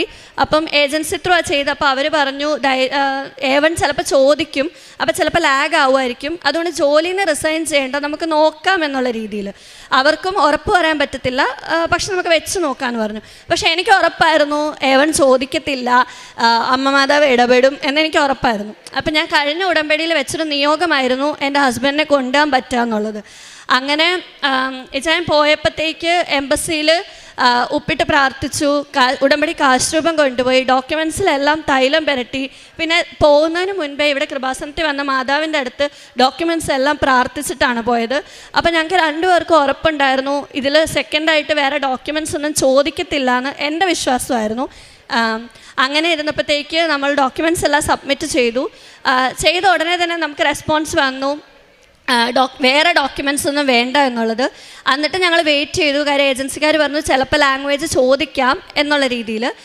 പക്ഷേ മാതാവിൻ്റെ ഇടപെടൽ കൊണ്ടും മാതാവിൻ്റെ റെക്കമെൻഡേഷനും കൊണ്ട് മാത്രമാണ് ജർമ്മൻ ലാംഗ്വേജ് ചോദിക്കാതെ എൻ്റെ ഹസ്ബൻഡിൻ്റെ വിസ 2 വീക്സ് മുന്നേ അപ്രൂവലായി വന്നു. ഞങ്ങളോട് വേറെ ഓരോ എക്സ്ട്രാ ഡോക്യുമെൻറ്റ്സും ചോദിച്ചില്ല. നമുക്ക് അത്യാവശ്യം നല്ല രീതിയിൽ ഫണ്ട് കാണിക്കണമായിരുന്നു. എവിടെ നിന്നാണെന്ന് അറിയത്തില്ല, അമ്മ മാതാവിനോട് പ്രാർത്ഥിച്ചതിൻ്റെ ഫലമായിട്ട് മാതാവ് കറക്റ്റ് സമയത്ത് ആവശ്യത്തിലധികം ഫണ്ട് അക്കൗണ്ടിൽ തന്നു. ഒരുപാട് പേര് സഹായിച്ചു. പക്ഷേ ആവശ്യത്തിലധികം ഫണ്ടും കിട്ടി, വിസയും അപ്രൂവായി. ഇപ്പം ആൾക്ക് ഞാനിപ്പം കൃപാസനത്തിൽ സാക്ഷ്യം പറയാൻ വേണ്ടി മാത്രമാണ് ഓസ്ട്രിയയിൽ നിന്ന് ഇവിടെ വരെ വന്നത്. ഞാൻ നേർന്നിട്ടുണ്ടായിരുന്നു ഹസ്ബൻഡിൻ്റെ വിസ ജർമ്മൻ ലാംഗ്വേജ് ഇല്ലാതെ കിട്ടുവാണെങ്കിൽ ഞാൻ അവധിയെടുത്ത് വന്ന് സാക്ഷ്യം പറഞ്ഞോളാന്ന്. കറക്റ്റ് എനിക്ക് യൂണിവേഴ്സിറ്റി ബ്രേക്ക് കിട്ടി. ഇപ്പം നമ്മൾ ചെല്ലുമ്പോൾ നമുക്ക് ഒരുപാട് സേവിങ്സും കാര്യങ്ങളൊന്നും ഉണ്ടാവത്തില്ലെങ്കിൽ പോലും ഉള്ളത് വെച്ചിട്ട് ദൈവം തമ്പുരാൻ എന്നെ ഇവിടെ വരുവാനും ഈ സാക്ഷ്യം പറയുവാനും അനുവദിച്ചു. അത് ഈശോയുടെ മാതാവിൻ്റെ ഒരു വലിയ കൃപയായിട്ട് ഞാൻ കാണുന്നു. ആ വിസ കിട്ടിയത് ഈശോയും മാതാവും അനുഗ്രഹിച്ചുകൊണ്ട് മാത്രമാണ്. അതുപോലെ തന്നെ ഞാൻ വീടിന് വേണ്ടി ഒരുപാട് അന്വേഷിച്ച് നടക്കേണ്ടി എനിക്ക് വന്നില്ല. ഒറ്റ വീടേ ഞാൻ കണ്ടുള്ളൂ. അവിടെ ഞാൻ പോയി ഉപ്പിട്ട് പ്രാർത്ഥിച്ചു. പക്ഷെ ആ വീട് എനിക്ക് കിട്ടിയില്ല. ഞാൻ മാതാവിനോട് പ്രാർത്ഥിക്കുമായിരുന്നു എനിക്ക് പള്ളിയുടെ അടുത്ത് തന്നെ ഒരു വീട് കിട്ടണമെന്ന്. കാര്യം പള്ളിയുടെ അടുത്ത് വീട് കിട്ടുവാണെങ്കിൽ എനിക്ക് പള്ളിയിൽ പോയി ഇരിക്കാനും പ്രാർത്ഥിക്കാനും ഒക്കെ പറ്റും. ഞാൻ ഒറ്റയ്ക്കായിരുന്ന സമയത്ത് ആരാധന എഴുന്നള്ളിച്ച് വെച്ച് പള്ളിയിൽ ഞാൻ എപ്പോഴും പോയിരിക്കുമായിരുന്നു. എന്ത് സങ്കടം വന്നാലും ദൈവം തമ്പുരാൻ്റെ അടുത്ത് പോയിരിക്കുക എന്നുള്ളതാണ് എൻ്റെ മെയിൻ ഇത്. കാര്യം വേറെ ആരോടും ഞാൻ പറയത്തില്ലായിരുന്നു. അപ്പോൾ അവിടെ നമുക്കിങ്ങനെ കുർബാന എഴുന്നള്ളിച്ച് വെച്ചിരിക്കുന്നിടത്ത് നമുക്ക് അവിടെ അഡോററായിട്ട് പോകും. അവിടെ ഫിലിപ്പീൻസ് സിസ്റ്റേഴ്സ് നടത്തുന്ന ഒരു ആരാധനയുണ്ട്. അപ്പോൾ ഞാൻ ഒരു ദിവസം അൺഎക്സ്പെക്റ്റഡായിട്ട് അവിടെ പോയപ്പോൾ സിസ്റ്റർ എന്നോട് വന്ന് ചോദിച്ചു, നിനക്ക് അഡോററായിട്ട് ഇരിക്കാൻ പറ്റുമോയെന്ന്. സംഭവം എന്നാണെന്ന് എനിക്ക് മനസ്സിലായില്ല. എന്നോട് പറഞ്ഞു ഈശോയ്ക്ക് കൂട്ടിരുന്നാൽ മതി എന്ന് പറഞ്ഞു. അങ്ങനെ എനിക്ക് പറ്റുന്ന സ്കെഡ്യൂൾസൊക്കെ ഞാൻ അവരോട് പറയാൻ തുടങ്ങി. 2-3 മണിക്കൂർ. പണ്ട് ഒരു 10 മിനിറ്റ് പോലും പള്ളിയിലിരിക്കാൻ ബുദ്ധിമുട്ടായിരുന്നു. ഇപ്പോൾ ഒരു ബുദ്ധിമുട്ടില്ലാതെ 2-3 മണിക്കൂർ വെറുതെ ഈശോയെ നോക്കിയിരിക്കാൻ പറ്റുന്നുണ്ട്. അതൊക്കെ എനിക്ക് ഉടമ്പടിയിൽ നിന്ന് കിട്ടിയൊരു വലിയ ബ്ലെസ്സിങ് ആണ്. പിന്നെ ഉടമ്പടി ജീവിതത്തിൽ നിന്ന് എനിക്ക് ആത്മീയമായിട്ട് എൻ്റെ ലൈഫിൽ വളരാൻ പറ്റിയെന്ന് പറഞ്ഞാൽ, ഞായറാഴ്ച പള്ളിയിൽ കുർബാന മുടക്കുമ്പോൾ എനിക്ക് പണ്ട് വലിയ വിഷമമൊന്നും ഇല്ലാത്ത ആളായിരുന്നു. കാരണം പരിപാടികളായിരുന്നു പ്രയോറിറ്റി. അപ്പോൾ ഫങ്ഷൻസിനൊക്കെ പോയിട്ട് ഒരു ഞായറാഴ്ച കുർബാന മുടക്കിയാലും അത് വലിയ പ്രശ്നമില്ല എന്നാണ് വിചാരിച്ചുകൊണ്ടിരുന്നത്. പക്ഷേ ഉടമ്പടി എടുത്തതിന് ശേഷം ഞാൻ ഓസ്ട്രേലിയയിലാണെങ്കിലും നമുക്ക് ഒരുപാട് പള്ളികളുണ്ട്. ജർമ്മൻ കുർബാനയാണ് കാണാറ്, മലയാളം കുർബാനയ്ക്ക് പോയില്ലെങ്കിലും. പക്ഷേ എല്ലാ ഞായറാഴ്ചയും ഞാൻ എന്ത് പരിപാടി ഉണ്ടെങ്കിലും ഞായറാഴ്ച കുർബാന മുടക്കിയിട്ട് ആ പരിപാടിക്ക് പോകത്തില്ല. പരിപാടി വേണ്ടെന്ന് വെച്ചാലും ഞാൻ കുർബാന മുടക്കിയിട്ടില്ല. അതെൻ്റെ ലൈഫിൽ എനിക്ക് വന്ന വലിയൊരു ട്രാൻസ്ഫോർമേഷനാണ്. അത് പക്ഷേ ഉടമ്പടി എടുത്തതിന് ശേഷമാണ് എനിക്ക് കുർബാന മുടക്കാൻ ഇത്രയും ഒരു വിഷമം തോന്നി തുടങ്ങിയത്. അപ്പോൾ സൺഡേ കുർബാന ഞാൻ അവിടെ ഇംഗ്ലീഷിലാണ് നമുക്ക് കുമ്പസാരിക്കുന്നത്. മലയാളം നമ്മൾ അച്ഛന്മാരുണ്ട്, പക്ഷേ എപ്പോഴും അവൈലബിൾ ആയിരിക്കത്തില്ല. അപ്പോൾ ഞാൻ ഇംഗ്ലീഷിൽ കുമ്പസാരിക്കാൻ പഠിച്ച് ഞാനിപ്പോൾ 2 വീക്സിൽ എന്തായാലും കുമ്പസാരിക്കും. അങ്ങനെ കൂടിപ്പോയ ഒരു 3 ആഴ്ച, അതിനപ്പുറത്തേക്ക് എൻ്റെ കുമ്പസാരം മുടങ്ങാറില്ല. അതൊക്കെയാണ് എൻ്റെ ആത്മീയ ജീവിതത്തിലുണ്ടായ മാറ്റം. ജോലിക്ക് പോകുമ്പോഴാണെങ്കിലും ഞാൻ ഉടമ്പടി കാശ് രൂപ എൻ്റെ പോക്കറ്റിൽ ഇട്ടുകൊണ്ടേ പോകാറുള്ളൂ. കാര്യം ക്യാഷാണ് ഹാൻഡിൽ ചെയ്യുന്നത്. അതെനിക്ക് ഭയങ്കര ടെൻഷനായതുകൊണ്ട് ഞാൻ എല്ലാ ദിവസവും രാവിലെ ഞാൻ ഡെയിലി ബ്രെഡ് കാണും. ഡെയിലി ബ്രെഡ് കണ്ടു കഴിഞ്ഞിട്ട് കാശ് രൂപ എടുത്ത് ഞാൻ പോക്കറ്റിലിട്ട് അങ്ങനെ ഞാൻ ജോലിക്ക് പോകാറുള്ളൂ. കാശ് രൂപ മറന്നു പോയാൽ ഞാൻ തിരിച്ച് വന്ന് കാശ് രൂപ എടുത്തുകൊണ്ടേ ജോലിക്ക് പോകത്തുള്ളൂ. അതെനിക്കൊരു വലിയ കോൺഫിഡൻസാണ്. അതില്ലാതെ പോയിട്ടുള്ള ദിവസങ്ങളിൽ എനിക്ക് എന്തെങ്കിലും ഒരു ബുദ്ധിമുട്ടുണ്ടായിട്ടുണ്ട്. അത് കാരണം ഞാൻ ജീൻസിൻ്റെ പോക്കറ്റിൽ ആ കാശ് രൂപ ഇട്ടിട്ടേ പോവാറുള്ളൂ. അങ്ങനെ ഉടമ്പടി എടുത്തതിലൂടെ എനിക്ക് ഒരുപാട് വലുതും ചെറുതുമായ അനുഗ്രഹങ്ങൾ കിട്ടിയിട്ടുണ്ട്. ഈശോയ്ക്കും മാതാവിനും നന്ദി മാത്രമേ പറയാനുള്ളൂ. എൻ്റെ ആത്മീയ ജീവിതത്തിലുണ്ടായ ഒരുപാട് മാറ്റങ്ങൾ എനിക്ക് പറയാനുണ്ട്. പിന്നെ ഞങ്ങൾ രണ്ടുപേരും കല്യാണം കഴിഞ്ഞപ്പോൾ തൊട്ട് ഞങ്ങൾ കിടക്കുന്നതിന് മുമ്പേ കൈ പിടിച്ച് ഞങ്ങൾ എത്രയും തള മാതാവെ ചൊല്ലി കുരിശ് വരച്ച് സ്തുതി കൊടുത്തേ കിടക്കാറുള്ളായിരുന്നു. അപ്പം ഞാൻ ഓസ്ട്രേലിയക്ക് പോയപ്പോൾ ഹസ്ബൻഡ് നാട്ടിലാണ്. അപ്പോൾ ലോങ് ഡിസ്റ്റൻസിലായിട്ട് പോലും ഞങ്ങൾ രാത്രിയിൽ വീഡിയോ കോൾ ചെയ്യുമ്പം ഞാൻ അവിടെ നിന്ന് വീഡിയോ കോളിലാണെങ്കിലും ഞാൻ പ്രാർത്ഥിക്കുമായിരുന്നു. പ്രാർത്ഥിച്ച് കുരിശ് വരച്ച് എത്രയും തളമാതാവ് ചൊല്ലി സ്തുതി കൊടുത്തിട്ട് ഞങ്ങൾ കിടക്കത്തുള്ളായിരുന്നു. അപ്പോൾ ഈ 1.5 വർഷക്കാലം ഞങ്ങളുടെ റിലേഷൻഷിപ്പ് ഒരുപാട് സ്ട്രോങ് ആയിട്ട് വളർന്നു. ഞങ്ങൾ ഒരുപാട് സ്നേഹം കൂടിയ പോലെ ഞങ്ങൾക്ക് തന്നെ തോന്നി തുടങ്ങി. അപ്പം ഈശോയുടെയും മാതാവിൻ്റെ ഇടപെടലും കൊണ്ട് ആ 1.5 വർഷക്കാലം ഞങ്ങൾ ഒന്നിച്ചല്ലായിരുന്നെങ്കിലും ഒന്നിച്ചായിരുന്ന പോലെ തന്നെയുള്ളൊരു ഫീലായിരുന്നു. അത് ഈശോയും മാതാവും ഞങ്ങൾക്ക് തന്ന വലിയൊരു അനുഗ്രഹം. ആ പ്രാർത്ഥനയുടെ ബലത്തിലാണ് ഞങ്ങൾ രണ്ടുപേരും ഒരുപാട് സപ്പോർട്ടീവായിട്ട്, ടൈം സോണിൻ്റെ ഡിഫറൻസ് ഉണ്ടായിട്ടും ഞങ്ങളുടെ ഇടയ്ക്ക് ഞങ്ങൾ തമ്മിൽ വഴക്കിട്ടിരിക്കുന്നത് വളരെ കുറവാണ്. സാധാരണ ലോങ് ഡിസ്റ്റൻസിലൊക്കെ ഒരുപാട് വഴക്കുകളും ബുദ്ധിമുട്ടുകളും വരേണ്ടതാണ്. പക്ഷേ ഞങ്ങൾ അതുപോലെ പ്രാർത്ഥിച്ച് അത്രയും സ്ട്രോങ് ആയിട്ട് മുന്നോട്ട് പോകുന്നത് ഈശോയുടെയും മാതാവിൻ്റെയും അനുഗ്രഹം കൊണ്ട് മാത്രമാണ്. ഇപ്പം എൻ്റെ ഹസ്ബൻഡിൻ്റെ വിസ വന്നു, പക്ഷേ ആൾക്ക് ജോലിയിൽ നിന്ന് റിലീവിങ് കിട്ടിയിട്ടില്ല. ഞാൻ ഫെബ്രുവരി 26 തിരിച്ചു പോകും. അപ്പം റിലീവിങ് കിട്ടാനും ഞങ്ങൾക്ക് ഒരുമിച്ച് പോകാൻ പറ്റുന്നതെന്ന് മാത്രമാണ് മാതാവിനോട് ഇപ്പോൾ ഉള്ള പ്രാർത്ഥന. എൻ്റെ നിയോഗങ്ങൾ ഞാനിപ്പോൾ ഉടമ്പടി പുതുക്കി. എൻ്റെ നിയോഗങ്ങൾ സാധിച്ചു കിട്ടുന്നതിനേക്കാളും എനിക്കിപ്പോൾ കിട്ടിയ ഈശോയെയും മാതാവിനെയും കളയാതെ ഈ പ്രെയർ ലൈഫ് മുന്നോട്ട് കൊണ്ടുപോകണം എന്നാണ്. കാര്യം ഉടമ്പടി എടുത്തപ്പം 90 ദിവസം ഇതെങ്ങനെ പ്രാർത്ഥിക്കും, 90 ദിവസം ഇതെങ്ങനെ കൊണ്ടുപോകും എന്നതായിരുന്നു എൻ്റെ ഡൗട്ട്. പക്ഷേ ഇപ്പോൾ അതെൻ്റെ ഒരു ഡെയിലി റുട്ടീൻ പോലെയാണ്. രാവിലെ എണീക്കുന്നു, പ്രാർത്ഥിക്കുന്നു, ഡെയിലി ബ്രെഡ് കാണുന്നു, ജോലിക്ക് പോകുന്നു. അതെൻ്റെ ഒരു ഡെയിലി റുട്ടീൻ പോലെയായി. അതുകൊണ്ട് തന്നെ ഇനിയിപ്പോൾ ഉടമ്പടി ഇല്ലാതെ ജീവിക്കുക എന്നുള്ളത് ബുദ്ധിമുട്ടാണ്. അപ്പം എങ്ങനെ ഉടമ്പടിയിൽ ജീവിക്കുമെന്ന് വിചാരിച്ചുകൊണ്ടിരുന്ന എന്നെ ഈശോയും മാതാവും ഉടമ്പടി ഇല്ലാതെ ജീവിക്കാൻ പറ്റാത്ത ഒരു ഇതിലെത്തിച്ചിട്ടുണ്ട്. അതും ഞാൻ ഈശോയുടെ മാതാവിൻ്റെ ഒരു വലിയ അനുഗ്രഹമായിട്ട് കാണുന്നു. ഡെയിലി ബ്രെഡ് കാണാതെ ഒരു ദിവസം പോലും ഞാൻ ജോലിക്ക് പോകാറില്ല. ഹസ്ബൻഡ് വന്നു കഴിഞ്ഞിട്ടാണെങ്കിലും ഞങ്ങൾ ഒരുമിച്ച് പ്രാർത്ഥിക്കണമെന്നും ചൊവ്വാഴ്ച ധ്യാനം കൂടണമെന്നും ഞാൻ എപ്പോഴും പറയാറുണ്ട്. അപ്പം എനിക്ക് കിട്ടിയ എല്ലാ നന്മകൾക്കും ഈശോയ്ക്കും മാതാവിനും ഒരുപാട് നന്ദി. ഇനിയും അവിടെ ചെന്നും ഈ പ്രെയർ ലൈഫ് ഞങ്ങൾക്ക് ഒരുമിച്ച് കണ്ടിന്യൂ ചെയ്യുവാനും ഇനി ഒരുപാട് സാക്ഷ്യങ്ങൾ ഈ ആൾത്താരെ വന്ന് പറയുവാനും ഈശോയും മാതാവും ഞങ്ങളെ അനുഗ്രഹിക്കട്ടെ എന്ന് പ്രാർത്ഥിക്കുന്നു. ഈശോയ്ക്കും അമ്മ മാതാവിനും കോടാനുകോടി നന്ദി. എൻ്റെ പേര് ചിഞ്ചു ജേക്കബ്. ഇതെൻ്റെ ഹസ്ബൻഡ് ടോംസി. ഞങ്ങളുടെ കുഞ്ഞ് ഒലിവിയ. ഞങ്ങൾ കോട്ടയത്തു നിന്ന് വരുന്നു. ഞങ്ങൾ അയർലൻഡിലാണ് ഞങ്ങൾ കുടുംബമായിട്ട്. ഞാൻ നേഴ്സാണ്, ഹസ്ബൻഡ് എൻജിനീയറാണ് അയർലൻഡിൽ. ആദ്യമായി ഞാൻ ഉടമ്പടി എടുത്തത് 2023 ജൂലൈ മാസത്തിലാണ്. ആ സമയത്ത് ഞാൻ അയർലൻഡിൽ പോകാനുള്ള പ്രോസസ്സിംഗ് എല്ലാം കഴിഞ്ഞ് വിസയ്ക്ക് വേണ്ടി വെയിറ്റ് ചെയ്തിരിക്കുന്ന സമയമായിരുന്നു. അപ്പോൾ ഇവിടെ വന്ന് ഞാൻ അച്ഛനെ കാണുകയും ഓൾറെഡി ഞാൻ എക്സാമിന് അവിടെ അയർലൻഡ് ആപ്റ്റിറ്റ്യൂഡ് എക്സാമിന് ഡേറ്റൊക്കെ എടുത്ത് അതിൻ്റെ ഹോൾ ടിക്കറ്റുമായിട്ടാണ് ഞാൻ ഇവിടെ വന്നത്. അപ്പോൾ ഉടമ്പടി എല്ലാം എടുത്തതിന് ശേഷം ഞാൻ ബഹുമാനപ്പെട്ട ജോസഫ് അച്ഛനെ വന്ന് കാണുകയും അച്ഛൻ എൻ്റെ ഹോൾ ടിക്കറ്റ് മാതാവിൻ്റെ രൂപത്തിന് മുന്നിൽ കൊണ്ടുവച്ച് പ്രാർത്ഥിക്കുകയും എനിക്ക് കാശുരൂപവും അതുപോലെ തന്നെ സൈത്ത് പൂശാൻ നെറ്റിയിൽ പുരട്ടി തരികയും ചെയ്തു. അയർലൻഡിലെ ആപ്റ്റിറ്റ്യൂഡ് എക്സാം വളരെ പ്രയാസകരമാണ്. 14 സ്റ്റേഷനാണ് ആ എക്സാമിനുള്ളത്. അത് പാസ്സാകുന്നുള്ളത് വളരെ ദുഷ്കരമാണ്. അതുപോലെ തന്നെ അവിടുത്തെ എക്സാമിനേഴ്സും വളരെ നമ്മളെ ജയിപ്പിക്കുക എന്നുള്ളത് ഭയങ്കര പാടായിട്ടുള്ളൊരു കാര്യമാണ്. അപ്പം ഞാൻ അവിടെ ചെന്ന് അച്ഛൻ്റെ ധ്യാനം കേട്ടപ്പോൾ എനിക്ക് മനസ്സിലായ കാര്യമുണ്ട്. ഉടമ്പടി ഉപ്പ് അതിന് വളരെ ശക്തിയുള്ളൊരിതാണ്. അത് വിശ്വാസ പ്രമാണം ചൊല്ലി നമ്മൾ പ്രാർത്ഥിച്ച് അത് നമ്മൾക്ക് വേണ്ട സ്ഥലത്ത് ആരും ചവിട്ടാത്തൊരു സ്ഥലത്ത് നിക്ഷേപിക്കുകയാണെങ്കിൽ നമ്മുടെ ആവശ്യം സാധിക്കുമെന്ന് ഞാൻ മനസ്സിലാക്കിയിരുന്നു. അതനുസരിച്ച് ഞാൻ കുറച്ചൊരു ഉപ്പ് ഒരു ടിഷ്യൂവിൽ കരുതിക്കൊണ്ടാണ് ഞാൻ പോയത്. അപ്പോൾ എക്സാം സെൻറ്ററിൽ ചെന്ന് ആരും ചവിട്ടാത്തൊരു സ്ഥലം നോക്കി വിശ്വാസ പ്രമാണം ചൊല്ലി ഞാൻ അത് ഇട്ടതിന് ശേഷമാണ് ഞാൻ എക്സാം ഹാളിൽ കയറിയത്. ആദ്യത്തെ 2-3 എക്സാമൊക്കെ എളുപ്പമായിരുന്നു. പിന്നീട് ഞാൻ ഒരുപാട് തെറ്റുകൾ കാണിച്ചു, അങ്ങോട്ടും ഇങ്ങോട്ടും കുറേ മിസ്റ്റേക്കുകളൊക്കെ വരുത്തി. എന്നിരുന്നാൽ പോലും റിസൾട്ട് വന്നപ്പം ഞാൻ 14 സ്റ്റേഷനിൽ ഞാൻ ആദ്യത്തെ അറ്റംപ്റ്റിൽ തന്നെ പാസ്സായി. അത് വലിയൊരു അനുഗ്രഹമായിട്ടാണ് എനിക്ക് തോന്നുന്നത്. അമ്മാതാവിൻ്റെയും തിരുകുമാരൻ്റെയും അനുഗ്രഹം വഴിയാണ് ഞാൻ എക്സാം പാസ്സായത്. അതിനുശേഷം ഞാൻ ജോലിയിൽ കയറുകയും ചെയ്തു. 5 മാസത്തിനുള്ളിൽ അയർലൻഡിലെത്തി 5 മാസത്തിനുള്ളിൽ തന്നെ എനിക്ക് എൻ്റെ ഹസ്ബൻഡിനെ അയർലൻഡിലേക്ക് കൊണ്ടുപോകാനും അതുപോലെ തന്നെ അവിടെ അയർലൻഡിലെ ഹസ്ബൻഡുമാർ സാധാരണ എത്തിക്കഴിഞ്ഞാൽ അവരുടെ പ്രൊഫഷനിലുള്ള ജോബ് കിട്ടാൻ വളരെ പ്രയാസമാണ്. സാധാരണ അവർ എന്തെങ്കിലും ഹൈപ്പർ മാർക്കറ്റുകളിലോ അവിടെ ഇങ്ങനെ സെയിൽസ്മാനായിട്ടോ അങ്ങനെയൊക്കെ ആയിരിക്കും നിൽക്കാറ്.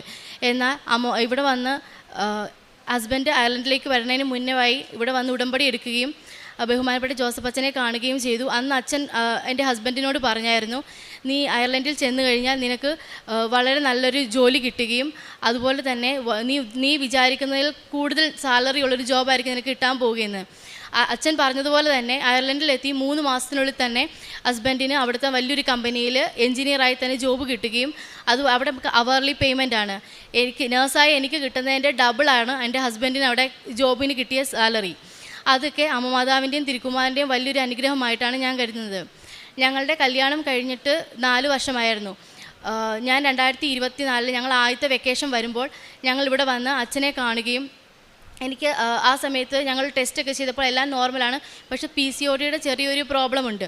അതല്ലാതെ വേറെ കുഴപ്പങ്ങളൊന്നുമില്ല, മരുന്നൊന്നും കഴിക്കേണ്ടെന്നാണ് ഡോക്ടർ ഞങ്ങളോട് പറഞ്ഞത്. നിങ്ങൾ ഒരുമിച്ച് നിന്നാൽ മാത്രം മതി എന്ന് പറഞ്ഞ് വിടുകയും, പക്ഷേ എന്നാലും ഞങ്ങൾ 4 വർഷം വെയിറ്റ് ചെയ്തിട്ട് ഞങ്ങൾക്കൊരു കുഞ്ഞിനെ ദൈവം തന്നില്ല. അപ്പോൾ ഞങ്ങൾ ഇവിടെ വരികയും 2024 നവംബർ മാസം ഞങ്ങളിവിടെ വന്ന് ഉടമ്പടി പുതുക്കുകയും അച്ഛനെ വന്ന് കാണുകയും അച്ഛനോട് ഞങ്ങൾ കാര്യം പറഞ്ഞപ്പോൾ അച്ഛൻ ഞങ്ങളുടെ കാര്യവുമായി മാതാവിൻ്റെ തിരുസന്നിധിയിൽ പോയി മാതാവിനോട് പ്രാർത്ഥിച്ചിട്ട് അച്ഛൻ വന്ന് ഞങ്ങൾക്ക് കാശ് രൂപം തന്നു. ഞങ്ങൾക്ക് 2 പേർക്ക് ഓരോ കാശ് രൂപം തരികയും ഞങ്ങളോട് പറഞ്ഞു ഞങ്ങൾ കിടക്കുന്ന കട്ടിലിലെ പില്ലോയ്ക്ക് അടിയിൽ വെച്ച് അത് ആ കാശ് രൂപം സൂക്ഷിക്കാൻ പറഞ്ഞു. അതുപോലെ തന്നെ സൈത്ത് പൂശാനും തന്നു. അതുപോലെ തന്നെ അച്ഛൻ ഞങ്ങളോട് പറഞ്ഞൊരു കാര്യമുണ്ട്, അടുത്ത വർഷം നിങ്ങൾ കുഞ്ഞുമായി വന്ന് മാതാവിൻ്റെ അടുക്കൽ വന്ന് മാതാവിനോട് നന്ദി പറയണമെന്ന് പറഞ്ഞാണ് ഞങ്ങളെ പറഞ്ഞു വിട്ടത്. അതുപോലെ തന്നെ ഞങ്ങൾ തിരിച്ച് നവംബർ മാസം അവസാനം ഞങ്ങൾ തിരിച്ച് അയർലൻഡിലെത്തുകയും 3 മാസങ്ങൾക്ക് ശേഷം ജാനുവരിയിൽ ഞാൻ പ്രഗ്നൻ്റ് ആണെന്ന് അറിയുകയും ചെയ്തു. 2025 ഒക്ടോബർ 7-ാം തീയതി ഞങ്ങൾക്കൊരു പെൺകുഞ്ഞ് ജനിച്ചു. പ്രഗ്നൻസി ടൈമിലാണെങ്കിൽ 6.5 മാസം ഞാൻ നാട്ടിലോട്ട് വന്നില്ലായിരുന്നു. ഇപ്പോൾ ഞങ്ങൾ ഡെലിവറി എല്ലാം കഴിഞ്ഞിട്ടാണ് ഇപ്പോൾ നാട്ടിലോട്ട് വന്നത്.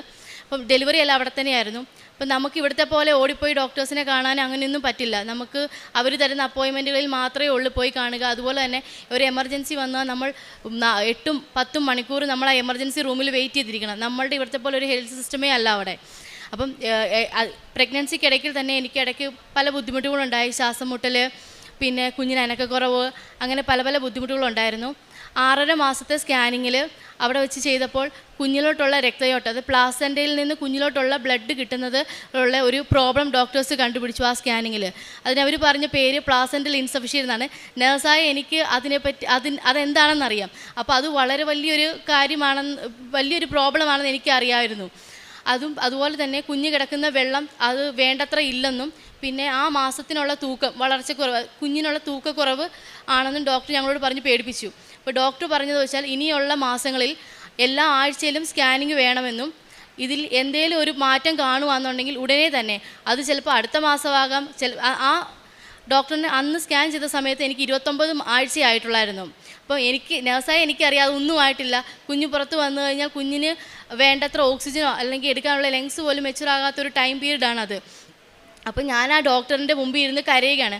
എന്നാൽ നമ്മുടെ ഇവിടുത്തെ ഡോക്ടേഴ്സിനെ പോലെ നമ്മളെ ആശ്വസിപ്പിക്കുകയോ അങ്ങനെയൊന്നുമില്ല.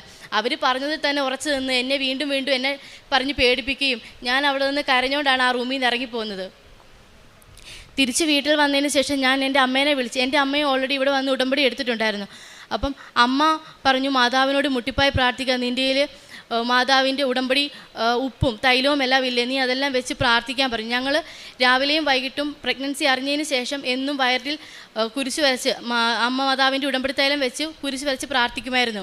അപ്പം ഞങ്ങൾ അത് വെച്ച് പ്രാർത്ഥിക്കുകയും, പിന്നെ ഞാൻ കഴിക്കുന്ന ഫുഡിനകത്ത് ഉപ്പിട്ട് മാതാവിൻ്റെ ഉടമ്പടി ഉപ്പിട്ട് പ്രാർത്ഥിച്ച് കഴിക്കുകയും, പിന്നെ വൈകിട്ടത്തെ കുരിശുവര കഴിഞ്ഞതിന് ശേഷം ഞങ്ങൾ ഉടമ്പടി തേൻ നാക്കിൽ പുരട്ടി കുടിക്കുകയും ചെയ്തിരുന്നു. ഇതെല്ലാം കഴിഞ്ഞ് പ്രാർത്ഥിച്ച് അടുത്ത ആഴ്ചത്തെ സ്കാനിങ്ങിന് ചെന്നപ്പോൾ അത്ഭുതമെന്ന് പറയട്ടെ, അന്ന് പറഞ്ഞ ഒരു പ്രോബ്ലവും ആ സ്കാനിങ്ങിൽ ഇല്ലായിരുന്നു. പ്ലാസൻ്റൽ ഇൻസഫിഷ്യൻസിയോ അല്ലെ ഫ്ലൂയിഡിലുള്ള ഒരു കുറവോ ഒന്നും തന്നെ ഇല്ല.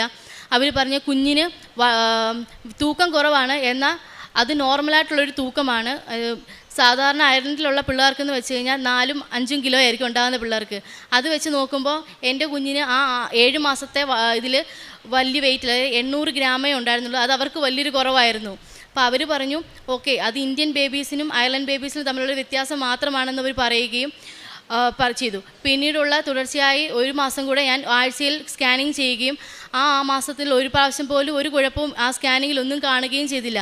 അതിനുശേഷം പിന്നീട് അവരെനിക്ക് 2 ആഴ്ച കൂടുമ്പോൾ സ്കാനിങ് ആക്കുകയും ചെയ്തു. 8 മാസം ആയപ്പോഴത്തേന് അവർ പറഞ്ഞു ഇനി ആ 2 ആഴ്ചത്തെ സ്കാനിങ്ങും വേണ്ട, ഇനി ഡെലിവറിക്ക് മുന്നേ ആയിട്ട് ഒരു സ്കാനിങ് മാത്രം മതിയെന്ന് പറഞ്ഞ് അവരെന്നെ വിടുകയും 37 ആഴ്ച കംപ്ലീറ്റ് ആയതിനു ശേഷം ഒരു സ്കാനിങ് കൂടെ ചെയ്യുകയും അതിനകത്ത് കുഞ്ഞിന് ആവശ്യമായ തൂക്കവും അതുപോലെ രക്തയോട്ടത്തിൽ ഒരു കുഴപ്പവും ഇല്ലായിരുന്നു. കുഞ്ഞിന് വേണ്ടത്ര ഫ്ലൂയിഡും എല്ലാം തന്നെ ഉണ്ടായിരുന്നു. അവരെന്നോട് പറഞ്ഞു നമുക്ക് ഒരുപാട് വെയിറ്റ് ചെയ്യേണ്ട, അങ്ങനെ ഒരു പ്രോബ്ലം കണ്ടതുകൊണ്ട് നമുക്ക് നേരത്തെ തന്നെ മരുന്ന് വെച്ച് പ്രസവിപ്പിക്കാം എന്ന് പറഞ്ഞ് 38 ആഴ്ചയും 3 ദിവസവും കഴിഞ്ഞതിന് ശേഷം പൂർണ്ണ വളർച്ച എത്തിയതിന് ശേഷമാണ് എൻ്റെ കുഞ്ഞ് പുറത്ത് വന്നത്. അതും വളരെ ആരോഗ്യമുള്ള, ഒരു കുഴപ്പവും അവർ പറഞ്ഞത് വെച്ച് നോക്കുകയാണെങ്കിൽ ഒരു കുഴപ്പവും എൻ്റെ കുഞ്ഞിനില്ലായിരുന്നു. പൂർണ്ണ ആരോഗ്യമുള്ള ഒരു പെൺകുഞ്ഞിനെയാണ് അമ്മ മാതാവും തിരുക്കുമാരനും എനിക്ക് തന്ന് അനുഗ്രഹിച്ചത്. അതിന് ഞാൻ എൻ്റെ അമ്മ മാതാവിനോടും തിരുക്കുമാരനോടും ഒരുപാട് നന്ദിയുള്ളവളാണ്. അതുകൂടാതെ അയർലൻഡിൽ പോയതിനു ശേഷമാണെങ്കിൽ പോലും ഞങ്ങൾ ഇവിടെ വന്ന് ഉടമ്പടി പുതുക്കിയതിന് ശേഷം ഇവിടുത്തെ ഉടമ്പടി പത്രം വാങ്ങിക്കൊണ്ട് പോവുകയും അത് അയർലൻഡിൽ ഞാൻ വർക്ക് ചെയ്യുന്ന ഹോസ്പിറ്റലിൽ കൊണ്ടുപോയി രോഗികൾക്കും കൂടെ വർക്ക് ചെയ്യുന്നവർക്കും പറഞ്ഞു കൊടുക്കുകയും അവരെ പ്രാർത്ഥിപ്പിക്കുകയും ചെയ്തിരുന്നു. അതുപോലെ തന്നെ അവിടെയുള്ള ചാരിറ്റി ഓർഗനൈസേഷന് എല്ലാ മാസവും ഞങ്ങൾ ഞങ്ങളുടെ സാലറിയിൽ നിന്ന് കുറച്ച് പൈസ അവരെ സഹായിക്കാനായി കൊടുക്കുകയും ചെയ്തിരുന്നു. അതുപോലെ തന്നെ ഞങ്ങൾക്ക് ഒരുപോലെ ടൈം കിട്ടുന്ന സമയങ്ങളിൽ ഞങ്ങൾ മാതാവിൻ്റെ ഉടമ്പടി ധ്യാനം ഒരുമിച്ചിരുന്ന് കൂടാൻ ശ്രമിക്കുകയും ചെയ്തിരുന്നു. അതിൻ്റെ എല്ലാം ഫലമായിട്ടാണ് ഞങ്ങൾക്ക് ഒരു പെൺകുഞ്ഞിനെ ദൈവം തന്ന് അനുഗ്രഹിച്ചത്. അമ്മ മാതാവിനും തിരുക്കുമാരനും കോടാനുകോടി നന്ദി രേഖപ്പെടുത്തിക്കൊള്ളുന്നു. അയർലൻഡിൽ പോകുന്നതിന് മുൻപ് ഞാൻ കോട്ടയംകാരിയാണ്. അപ്പോൾ കോട്ടയം മെഡിക്കൽ കോളേജിൽ പോയി ഞങ്ങൾ ഇവിടുന്ന് ഉടമ്പടി പത്രം വാങ്ങിച്ചതിന് ശേഷം അവിടെ ക്യാൻസർ വാർഡിൽ പോവുകയും രോഗികളെ കാണുകയും അവർക്ക് വേണ്ടി പ്രാർത്ഥിക്കുകയും ഉടമ്പടി പത്രം കൊടുക്കുകയും പിന്നെ പാവപ്പെട്ട രോഗികൾക്ക് ചികിത്സയ്ക്കായി കുറച്ച് പൈസ കൊടുത്ത് അവരെ സഹായിക്കുകയും ചെയ്തിരുന്നു. അതുപോലെ തന്നെ അയർലൻഡിൽ എത്തിയതിന് ശേഷവും ഇവിടുന്ന് ഇംഗ്ലീഷ് പത്രം വാങ്ങിച്ചുകൊണ്ട് പോയി അവിടെയുള്ള രോഗികൾക്ക് അവർക്ക് വളരെ കാര്യമാണ്. അവിടുത്തെ വയസ്സായ അമ്മച്ചിമാർക്കൊക്കെ ഈ മാതാവിനെ പറ്റി അറിയുക അവർക്ക് ഭയങ്കര കാര്യമായിട്ടുള്ള കാര്യം. കാരണം ഇപ്പോഴത്തെ തലമുറയ്ക്ക് വിശ്വാസം കുറവുള്ളൊരു തലമുറയാണ് അയർലൻഡിലുള്ളത്. അപ്പോൾ അത് വെച്ചപ്പോൾ നമ്മൾ ചെന്ന് മാതാവിനെ പറ്റിയും ഈശോയെ പറ്റിയൊക്കെ അവരോട് പറയുമ്പോൾ അവർക്ക് വലിയ കാര്യമാണ് അത് കേൾക്കാനും പറയാനും ഒക്കെ. അപ്പം അവർക്ക് ഞാൻ കൊണ്ടുപോയി ഉടമ്പടി പത്രം കൊടുക്കുകയും മാതാവിൻ്റെ ഇവിടുത്തെ കാര്യങ്ങളൊക്കെ പറഞ്ഞ് അവർക്ക് വിശദീകരിച്ച് കൊടുക്കുകയും ചെയ്തിരുന്നു. പിന്നെ അതുപോലെ തന്നെ അവിടുത്തെ ചാരിറ്റി ഓർഗനൈസേഷനായിട്ടുള്ള ക്യാൻസർ ഓർഗനൈസേഷനിലോട്ട് ഞങ്ങൾ എല്ലാ മാസവും കുറച്ച് പൈസ കൊടുക്കുകയും പിന്നെ അതുപോലെ തന്നെ അവിടെ ഡബ്ലിനിൽ പിള്ളേർക്ക് വേണ്ടിയുള്ള ചിൽഡ്രൻസ് ഹോസ്പിറ്റലുണ്ട്. അപ്പോൾ അവിടെ ചികിത്സിക്കാൻ കഴിവില്ലാത്ത പിള്ളേർക്ക് വേണ്ടിയൊക്കെ ആയിട്ട് ഞങ്ങൾ എല്ലാ മാസവും കുറച്ച് പൈസ കൊടുത്ത് അവരെ സഹായിക്കുകയൊക്കെ ചെയ്തിരുന്നു. ഞങ്ങൾക്ക് ലഭിച്ച എല്ലാ അനുഗ്രഹങ്ങൾക്കും ഞങ്ങൾ അമ്മ മാതാവിനോടും തിരുക്കുമാരനോടും ഒരുപാട് നന്ദിയും കൃതജ്ഞതയും രേഖപ്പെടുത്തിക്കൊള്ളും. എൻ്റെ അമ്മ മാതാവിനും 1000 നന്ദി. ഈ അൾത്താരയിൽ കയറ്റി അമ്മയുടെ പ്രത്യക്ഷീകരണത്തിൻ്റെ സാക്ഷികളാക്കിയതിന് എൻ്റെ അമ്മ മാതാവിന് കോടാനുകോടി നന്ദി. നമ്മൾ ഇവിടെ വന്ന് ഉടമ്പടി എടുത്തത് 2004 ഏപ്രിൽ 29 എൻ്റെ പേര് സുരേഷ്. തിരുവനന്തപുരം ജില്ലയിൽ കിളിമാനൂരിൽ നിന്ന് വരുന്നു. ഇതെൻ്റെ ഭാര്യ സ്വപ്ന, എൻ്റെ 2 മക്കൾ, എൻ്റെ അമ്മ. ആദ്യമായി ഉടമ്പടി എടുക്കാൻ ഇവിടെ വന്നത് 2024 ഏപ്രിൽ 29 ഇവിടെ വരാനുണ്ടായ ഒരു കാരണം എനിക്കൊരു പത്രം എൻ്റെ ഒരു സുഹൃത്ത് തന്ന് അതുവഴിയാണ് ഞങ്ങളിവിടെ വന്നത്. എൻ്റെ വൈഫാണ് ആദ്യമായിട്ട് വന്ന് ഉടമ്പടി എടുത്തത്. ഉടമ്പടി എടുക്കാൻ വരുന്ന സമയത്ത് ഞാൻ നാട്ടിലില്ല, ദുബൈയിലായിരുന്നു. ഉടമ്പടി എടുക്കാനുണ്ടായ കാരണം ഞങ്ങളൊരു വീട് പണി തുടങ്ങി. അതിൻ്റെ പകുതി വച്ച് സാമ്പത്തികമായ ചെറിയ ബുദ്ധിമുട്ട് കൊണ്ട് നിർത്തേണ്ടി വന്നു. പിന്നെ ദുബൈയിൽ വെച്ച് എൻ്റെ കമ്പനിയിൽ നിന്ന് എനിക്ക് ചില ബുദ്ധിമുട്ടുകൾ അനുഭവപ്പെട്ടതിനെ തുടർന്നാണ് ഇവിടെ വന്ന് ഉടമ്പടി എടുത്തത് എൻ്റെ വൈഫ്. ഞാൻ 1 വർഷം ആ കമ്പനിയിൽ ജോലി ചെയ്തോളൂ. അപ്പോഴത്തേക്കും ആ കമ്പനിയിൽ നിന്ന് എനിക്ക് റിസൈൻ ചെയ്യേണ്ടി വന്നു. വേറൊരു കമ്പനിയിൽ ഞാൻ ജോയിൻ ചെയ്ത് 8 ദിവസമായപ്പോഴത്തേക്കും ആ കമ്പനിയിൽ വെച്ച് ജോലിയുടെ ഭാഗമായിട്ട് ഞാൻ കെട്ടിടത്തിൻ്റെ മുകളിൽ നിന്ന് താഴെ വീഴുകയും എൻ്റെ നട്ടലിന് ചെറിയ 2 പൊട്ടൽ സംഭവിക്കുകയും വലത് കാലിൻ്റെ ഉപ്പുറ്റി പൊട്ടി നന്നായിട്ട് പൊടിഞ്ഞു പോവുകയും ചെയ്തു. അപ്പോഴെനിക്ക് നാട്ടിൽ വരാൻ പറ്റാതെ ഒരു ബുദ്ധിമുട്ടുണ്ടായി. ഞാൻ റിസൈൻ ലെറ്റർ കൊടുത്തതേ ഉള്ളൂ, റിസൈൻ ചെയ്തില്ല. റിസൈൻ അവരെ തന്നില്ല. അപ്പോഴാണ് ഞാൻ അടുത്ത കമ്പനിയിൽ കയറുന്നത്. ആ കമ്പനിയിൽ എനിക്ക് വിസ അടിച്ചതുമില്ല. അപ്പോൾ രണ്ടും അല്ലാത്തൊരു പരുവത്തിൽ ഞാൻ വീഴുകയും ചെയ്തു. പരിശുദ്ധ അമ്മ കൂടെ ഉള്ളതുകൊണ്ട് എൻ്റെ പ്രാർത്ഥനയുടെ ഫലമായിട്ട് എനിക്ക് നാട്ടിൽ വരാൻ പറ്റി. 4 ദിവസം അവിടെ ഹോസ്പിറ്റലിൽ അഡ്മിറ്റായിരുന്നു. അവർ 2 ദിവസം ആയപ്പോൾ തന്നെ ഞാൻ കയറിയ കമ്പനി എൻ്റെ കൂടെ നിർബന്ധിച്ച് ഹോസ്പിറ്റലിൽ നിന്ന് ഡിസ്ചാർജ് വാങ്ങാൻ പറഞ്ഞു. അപ്പോൾ ഞാൻ പേടിച്ചു പോയി. എന്നെ വഴിയിലാക്കുമോ ഇവർ, നാട്ടിൽ വിടുമോ, എന്താണെന്ന് അറിയാൻ വയ്യ. അപ്പോൾ കാലിന് ഓപ്പറേഷൻ വേണമെന്ന് പറഞ്ഞ് ഞാനിങ്ങനെ 3-ാമത്തെ ദിവസം പ്രാർത്ഥിച്ചു, അമ്മയോട് നന്നായിട്ട് പ്രാർത്ഥിച്ചു. കണ്ണടച്ച് പ്രാർത്ഥിച്ചിട്ട് ഞാൻ കണ്ണ് തുറന്ന് നോക്കി. എൻ്റെ ഓപ്പോസിറ്റ് സൈഡിൽ ഒരു വിൻഡോ ഉണ്ടായിരുന്നു. ഞാൻ അതുവരെ 3 ദിവസം കിടന്നിട്ട് ആ വിൻഡോ ഞാൻ കാണുന്നില്ല. ആ വിൻഡോയിലൊരു കർട്ടൻ ഉണ്ടായിരുന്നു, അത് മഴവില്ലാണ് ആ കർട്ടൻ. അപ്പോഴെനിക്ക് ബോധ്യമായി അമ്മ എൻ്റെ കൂടെ ഉണ്ട്.